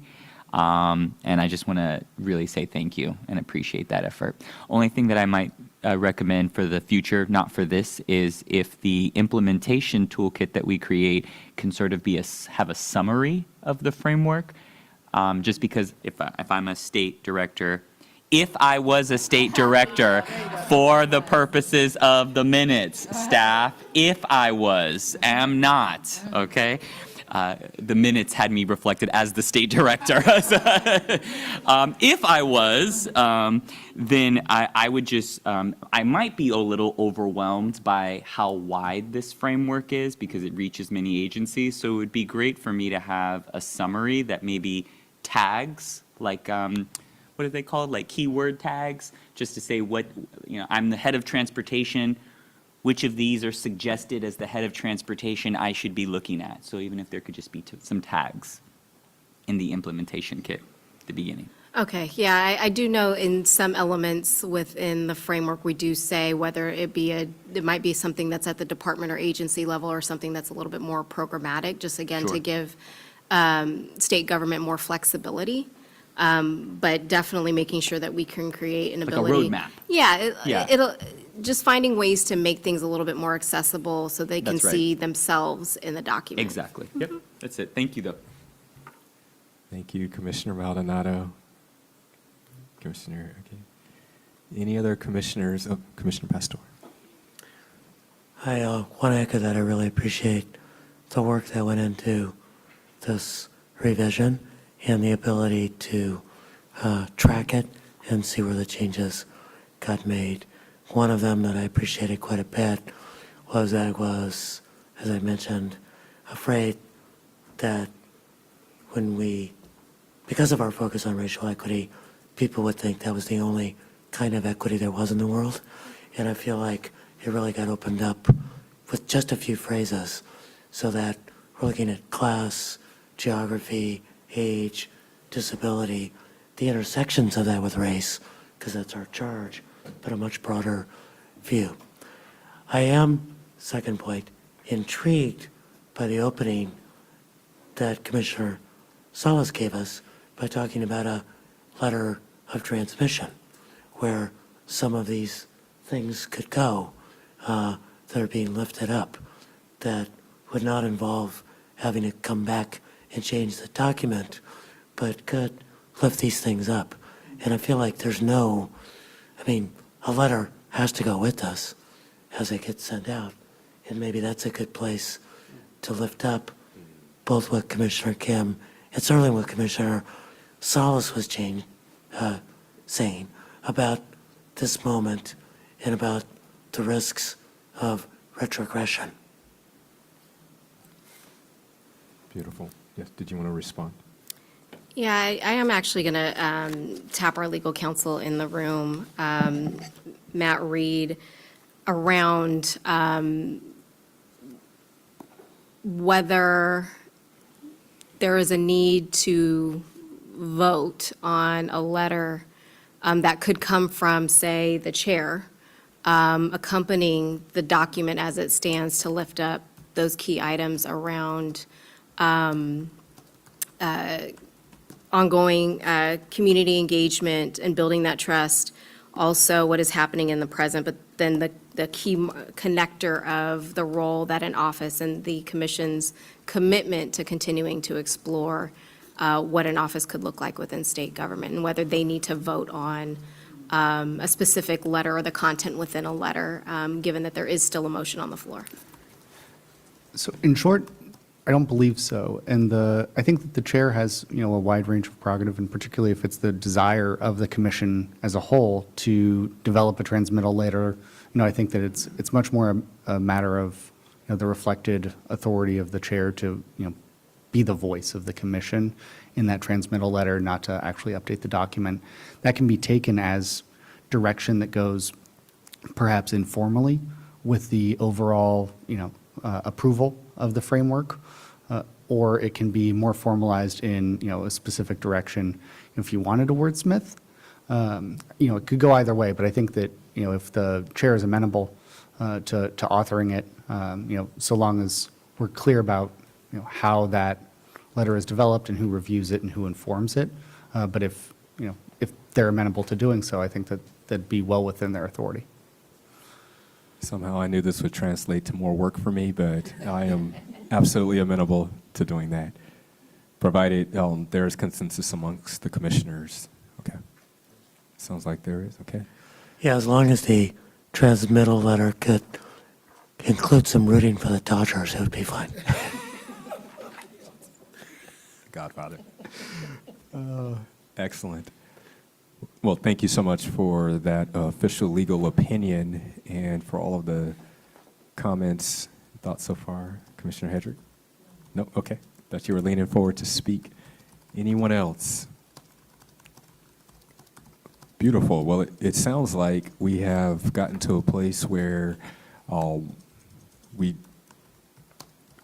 have shared what we want to share, and so I'll turn it over to Joyce to walk us through the rest of the disciplined conversation around the framework. Okay, great. Thank you so much, Chair Matthews, and hello, everyone. Excited to continue jumping in with you all. Although based on what I'm hearing this morning through Dr. Estes' report and where this commission is headed, as well as some of the initial discussion you all have had, this one might not take too much longer. I know there is a motion on the floor. But we did, in the spirit of making sure we are thorough and making sure we are properly addressing commissioner requests and feedback, public requests and feedback, we just prepared 4 questions that we'll pull up on the screen here in a second so we can see them all at once. If there's anything else that you feel like is not captured here, please feel free to go off script as you see fit, although I know folks are also trying to get to lunch. So the 4 questions, if we could just pull them up on the screen, I'll read them and give folks a chance to digest it. Question number 1, is this framework written for your key audience/user? And as folks already alluded to today, the audience is state government, inclusive of agencies, the legislature, and judicial, with support and technical assistance for other governmental entities. Okay, so that's question number one.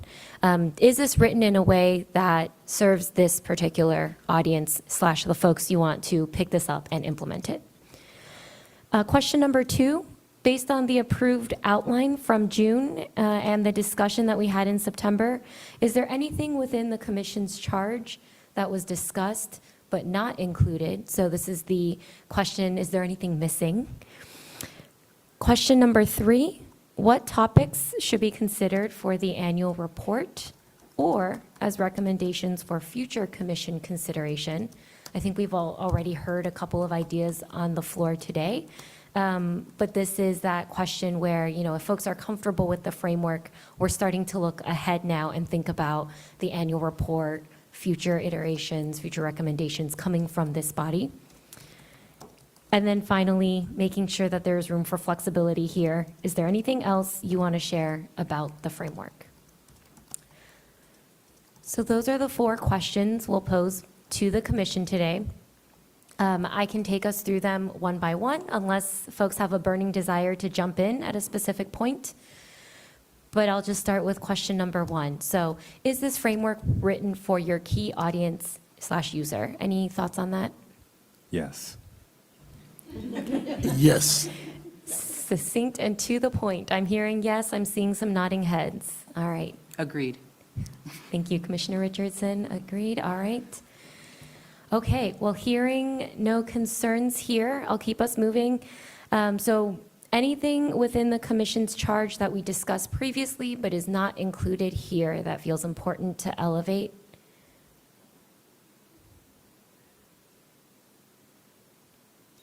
Okay, hearing none, moving right along. Are there topics? Joyce, I have one. Oh, I'm sorry. I do want to acknowledge Commissioner Kim noting the equity index, the state equity index, and not necessarily embedding it further into the document, but really thinking about where does it fit into the long-term strategy of implementation. Is that correct?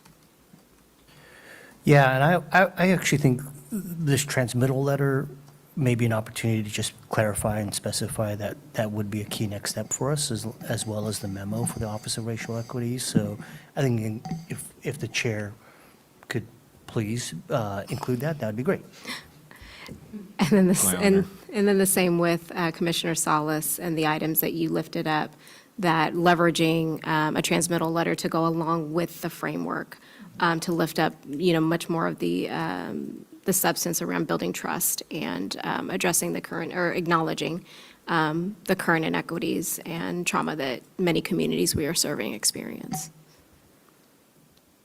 Great, thank you for that, Dr. Estes. I'm not sure if it's number 4 or 2, and the staff and commission, everybody who had input in it, there's a section within our framework that really describes community engagement and financial support, that a recommendation around financial support for communities and individuals and people who participate. So it was very crafted, very, very well. I mean, it took all that input around a need for investment in community engagement. And I think, I don't know if there's a change. I just think that maybe it's about for future consideration. Often, and what I'm seeing even now as the budget is more restrictive, or there's this push towards philanthropic dollars. Philanthropic dollars will never cover what government needs to do in order to do community engagement. And so while I absolutely support that we partner so that there's public-private partnerships, it can't be the solution that then says, we're not going to support it, therefore let's partner with philanthropic communities or institutions. I just really note that that's usually what happens with community engagement. And so here, it is about a conversation that we continue to have, and that we challenge government to really see it as its duty to support the engagement of its people in a true multiracial democracy, and that it invests in that way. And so while I think the document does a fine job to describe the need a push towards investment, it then also gives a recommendation around philanthropy. And I would just want us to keep checking ourselves on that. And I thank you for that, because I know I have my own ideas about what that future could look like. And I do think, again, the letter that could accompany the framework could be something else, or a vehicle to lift that up. Because it is an ongoing thing, and philanthropy has to prioritize. Philanthropy often moves on to the next thing. And we want to make sure that there's sustainability built into the efforts that state agencies and departments want to see and want to do with community engagement. I do think there is also an opportunity to further dig into what is allowable. I wonder if we've been ultra-conservative as government in what we can and cannot do with state dollars in supporting the communities that we serve on the ground. And so I do think there's more investigation and deliberation that should happen around that conversation, but I think alluding to it and making sure that we are ensuring sustainability behind the communities that the government is supposed to serve. And I just really want to say, I really appreciated the trusted messenger examples. Many community-based organizations, including our own, are part of that. I just think that these are innovations, and we don't want innovations in terms of the way government is doing its work. We don't want, as changes in administrations happen, et cetera, that some of those things get lost because they are not embedded in the way that things are supposed to move forward. Thank you. All right. I think we've maybe hit 2, 4, and 3 somehow in that conversation. So cross-cutting, but any other thoughts around anything that's missing or anything forward-looking that folks want to make sure we continue to consider as a commission, similar to that example around budget? No? Okay. Dr. Pastor? I would just add for annual reports or work going forward, deeper dives on California's immigrant community, particularly, I should say communities, because it's actually quite diverse, would be important to make super clear the ties between racial equity and immigrant inclusion, and it's going to be more salient the further we go on, given the moment that we're in and what's likely to be in our transmittal letter. I'm starting to feel like this transmittal letter may become like the Declaration of Independence. When in the course of human events, I think I'll start it that way. It's going to be a declaration of interdependence. There we go. I love that. That's good. All right, so hearing some things here already, this framework is written for your key audience/user.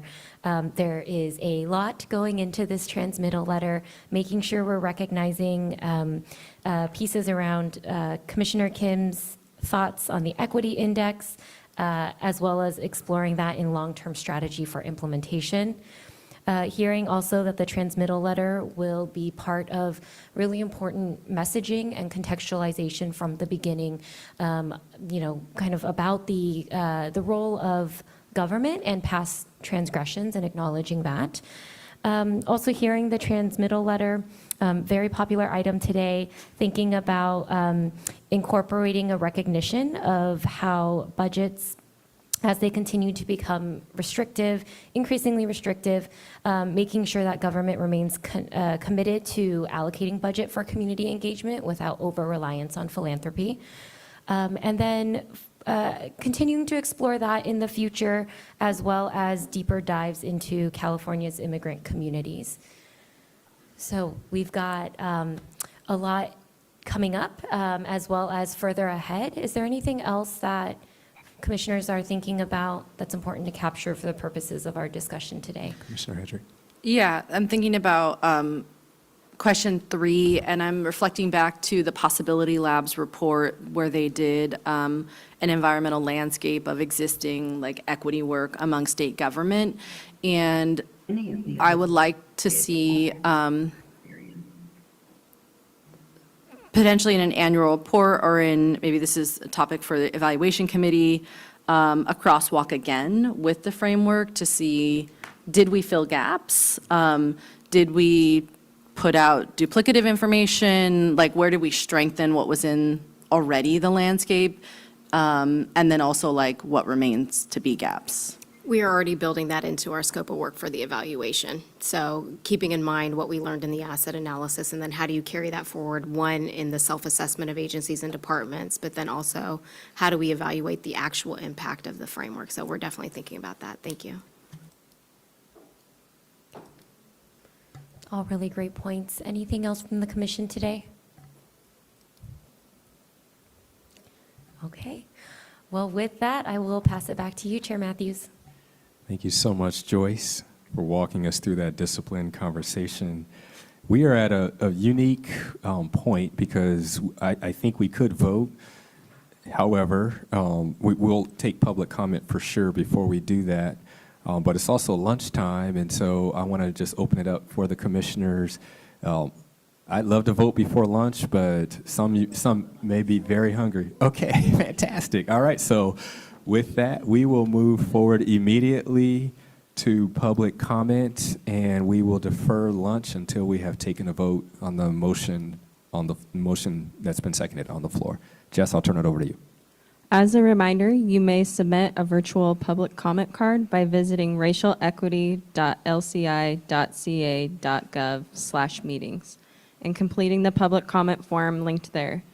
You can also pick up an in-person public comment card at the public comment staff table and return to one of our staff members. You will need to submit a public comment card for each item you speak on. We have one virtual comment on this item and 2 in person. Will have in-person public comments first, followed by virtual public comments. Each speaker will have a maximum of 2 minutes to make their remarks. Speakers requiring or using translation services are allotted 4 minutes to facilitate full participation. If you're online, you'll see a timer pop up on your screen. Please monitor that and wrap up your remarks accordingly. Whether you are online or on the phone, Chair Matthews or staff will notify you when your time is up. After that, we will mute your microphone. You do not need to take any additional action. So beginning with in-person comment, when you hear your name, please line up by the podium and we will hear your comment. So first to the podium is Ye Zhang.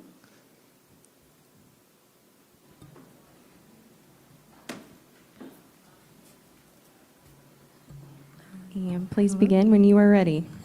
Hi, everyone. My name is Ye Zhang, she, her pronouns.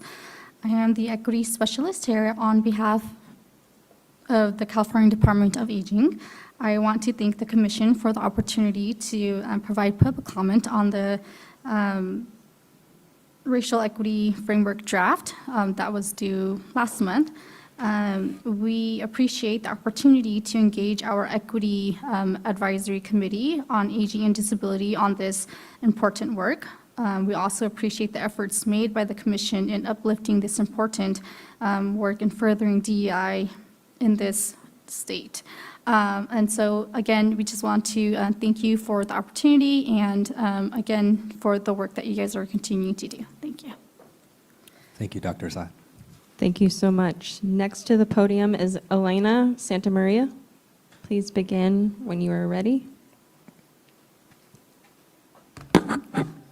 Good afternoon, commissioners and commission staff. My name is Elena Santamaria. I'm the Senior Policy Advisor at NextGen California and a member of the California Racial Equity Coalition. Our coalition represents a number of community-based organizations and nonprofit organizations that represent people who face many challenges of affordability, safety, and upward mobility in the state. First and foremost, thank you so much for all the work that has accumulated up to this point in time. I know it's been a tremendous amount of work, time, care, and effort that has gone into this document. I appreciate seeing in the updated draft framework include many of the key pieces that the coalition highlighted in its public comment letter. And then given the timeline, staff constraints, and government system structures, I am concerned about what the commission has highlighted in terms of accountability of the work of the framework. After hearing tentative plans for next steps, I hope the Commission remains bold in its actions to ensure government departments and agencies are prioritizing this work and in turn supporting those who call California home. The onus does not fall on community to do better or have more information about government, but rather government's responsibility to address systemic disparities that they've inherited and to reimagine better systems that serve the people they serve rather than maintaining the status quo. I look forward to continue to engage in this work and appreciate all the time and effort that has gone into making this first draft. Thank you so much for your time. Appreciate it. Thank you so much for your comments. Thank you. That concludes in-person public comment. We will now move to virtual. For virtual public commenters, when you hear your name, please raise your hand on Zoom. You can do this by clicking Raise Hand under the Participants menu, which you can find at the bottom of your screen on the Zoom platform, or by pressing *9 if you are joining by phone, and a member of our team will unmute you. Our virtual public comment is from Alejandra Ponce de Leon. You may begin whenever you are ready.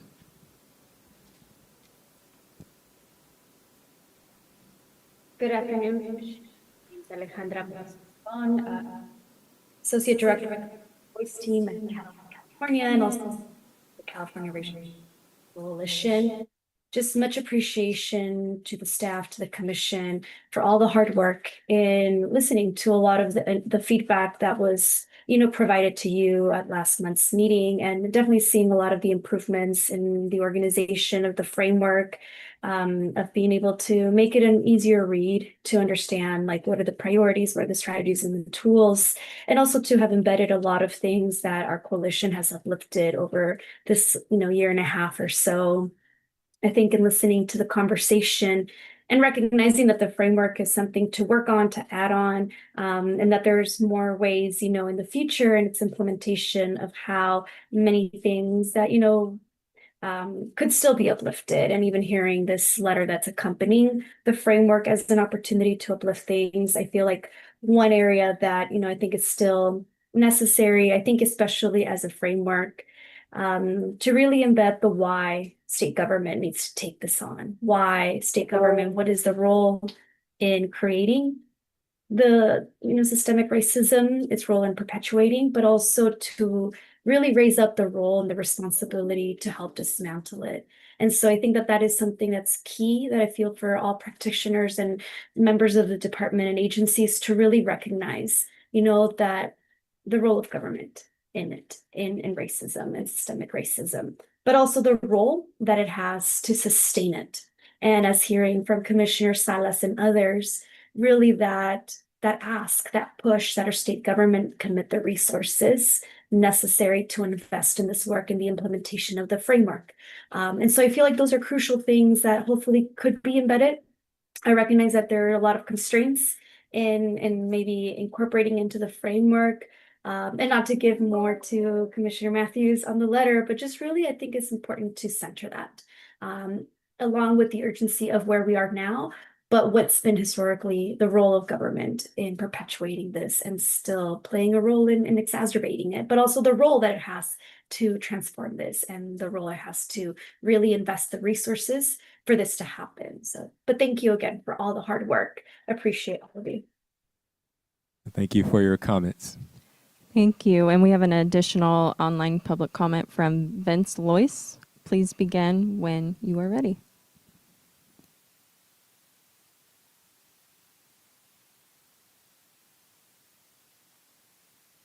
Hi, can you hear me?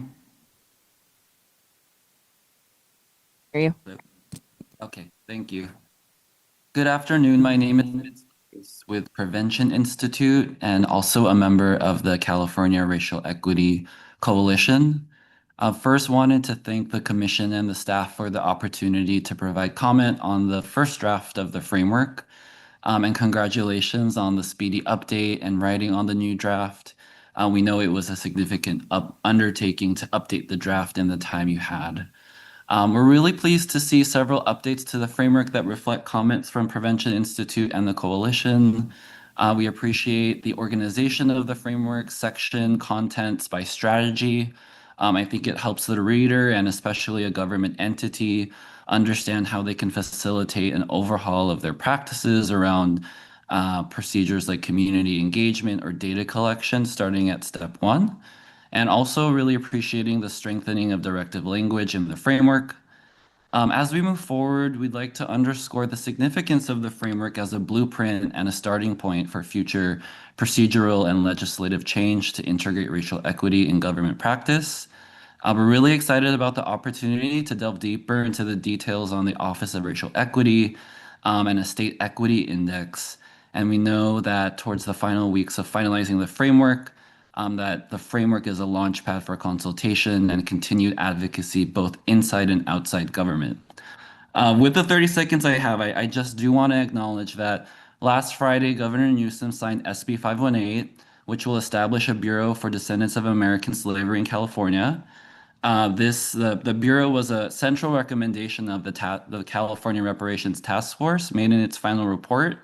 And just highlighting this bill as an example of the seeds that a state advisory body like the task force and this commission can sow for future policy that will empower government to redefine in statute what it can and cannot do.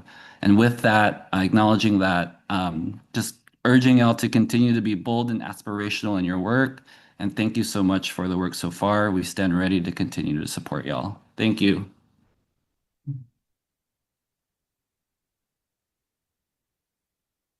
Item, I pass it back to you, Chair Matthews. Thank you so much, Jess. Commissioner Salas. Yes, I actually want to commend the coalition for Racial Equity because I just really feel like they model. So I want to thank Elena Santamaria, Alejandra Ponce de Leon, also Vince Royce, but all the people who have participated throughout this entire process. The work that led to us existing and then being so consistent and committed to being here throughout almost every single meeting. And I just think they model a participatory engagement from the community. And so I just really want to commend them for all their hard work and all the input that they've given as a collective during this entire time. Thank you, Commissioner Salas. And I would like to echo those thoughts. I was speaking with Dr. Estes just before the meeting during our delay and saying often you know who your real friends are in times of adversity. And I think we can all acknowledge this is hard work. So I remember Elena Santamaria speaking at the first commission meeting and several others. And so just thank you for sticking with us for almost 2 years in this work. And we know there's a long way to go still, but appreciate you bringing that up. Thank you so much. All right, if there are no more comments, we have reached a special moment in this journey, in this work. Is it lunch? It's lunchtime. It's just a moment. But we have a motion on the floor and a second to approve the racial equity framework as it is written. Given our discussion, I believe we can move forward with a roll call vote, acknowledging that a transmittal letter will be developed by myself and and will be included with the racial equity framework. So, Jess, I'm honored to ask you, please take the roll call vote for the motion on the floor. Honored to take the roll call for this. Commissioners will now vote on approval on the draft framework. Will the commissioners please vote aye if they approve of this item? Commissioner Virginia Hedrick. Aye. Commissioner John Kim. Aye. Commissioner Gabriel Maldonado. Aye. Commissioner Traco Matthews. Aye. Commissioner Dr. Manuel Pastor. Aye. Commissioner Yolanda Richardson. Aye. Commissioner Angelica Salas. Aye. Commissioner Dr. Luke Wood. Aye. Commissioner Semboya Wright. Aye. What an honor it is to say the vote is 9 in favor of approving the draft framework and 0 in opposition. The motion passes. Congrats.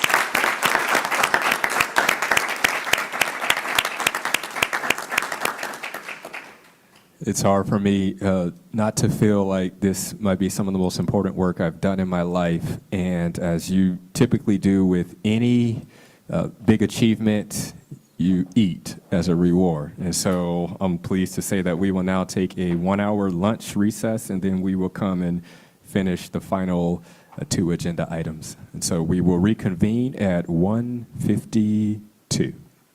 Thank you.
I see the team is ready. Thank you, Commissioner Maldonado. I think we have one more. He may be on a phone call. Okay, there he is.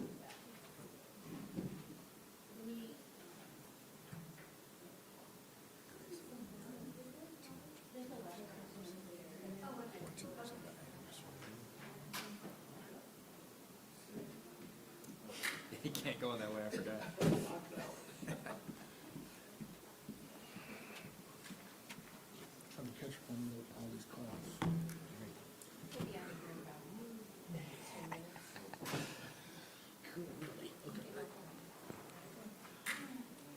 All right, it is 1:52, and so we will call the meeting back to order at 1:52. And I did just want to point out before we move to our final two agenda items that we are offering language support services for American Sign Language for those who are in person. For folks who are online, please use the caption function on your Zoom screen. All right. Next steps for staff. That is the action, or that is the agenda item that we have reached, agenda item number 5. And so as we move forward, our discussion today covered the framework and its approval. And pleased to just report that it was unanimously passed after lots of good discussion and the work of the commission after the framework is published. Dr. Estes, what are the action items that you captured from today? Thank you, Chair Matthews. Several action items. One, moving forward with the formatting and design of the approved draft of the racial equity framework, preparing for its delivery to the Assembly, Senate, as well as the Governor's Office, and posted publicly no later than December 1st. We will be then supporting you as a chair in drafting a transmittal letter and working to secure signatures from the commissioners in support of that letter, as well as determining just a quick level of review just to ensure that the letter is, I don't want to say, y'all can say what you want to say, but it's just, I think, important to have just some eyes on it from a comms and external affairs perspective, but you all will say what you need to say. Refining our evaluation scope of work to be inclusive of focus groups with agencies and departments, as well as ensuring we connect it back to the asset analysis that we did in 2024. Exploring the development of an open house sometime in 2026, really welcoming state agencies and departments to be part of the process and to engage with them to get a better sense as to what their needs may be around implementation and technical assistance. I will be also updating our funders briefing document to make sure that we are inclusive of some of the recommendations that were lifted up around community engagement and ensuring that we are requesting funding that supports increasing community awareness and accessibility of the framework. Other than that, we will be quickly working on planning our December 17th meeting, which will be also here in Sacramento, specifically with an Implementation and Technical Assistance Committee, as well as Community Engagement Committee. And I believe that is it. Oh, and we will be accepting any recommendations on bylaw changes between now and mid-November so that we can try to execute any changes that would be requested or necessary at the December meeting. And with that, I don't have anything, that's a lot, and I don't have anything else to add, but happy to take any other items for staff action. All right, thank you so much. Would the commission, the remaining commissioners, like to propose any other next steps for staff action in addition to what has been articulated?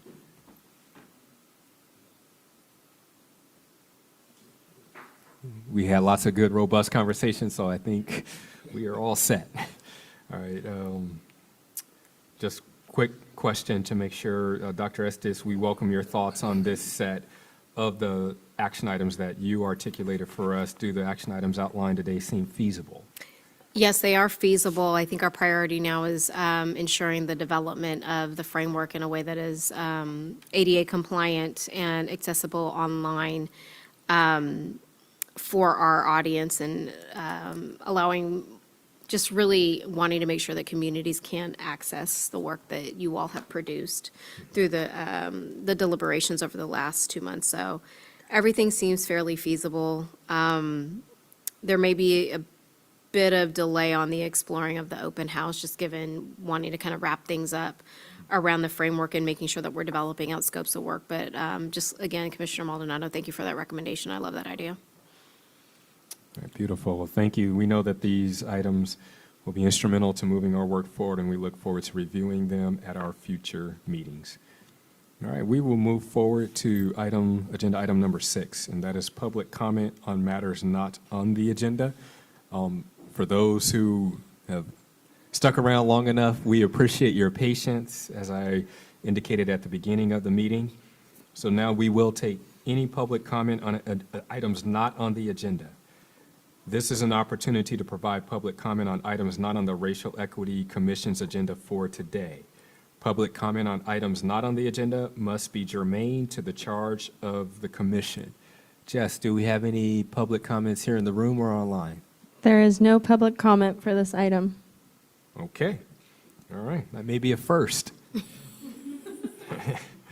Fantastic. All right. Well, then, if there are no further comments, any final thoughts or comments from commissioners? Go ahead. Commissioner Wright. I didn't say it earlier, but I just want to thank the staff, Dr. Essence, for all the hard work, and the commission. But literally, we're making changes here in California and setting a standard for racial equity. This is a proud moment that we're moving forward and continuing to make sure that all Californians have a voice. So thank you so very much. Thank you, Commissioner Wright. And I would like to just echo those same sentiments.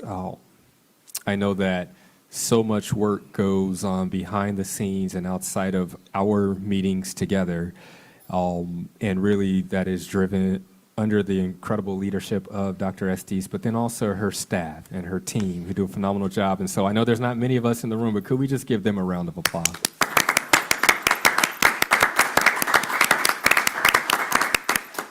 We appreciate you. We appreciate your work, and just wanted to acknowledge that publicly for the record. All right, that brings us to meeting adjournment. May we adjourn the meeting by common consent? Thumbs up. All right. Thank you so much. We are adjourned at 1:59 p.m. See you soon. December 17th here in Sacramento.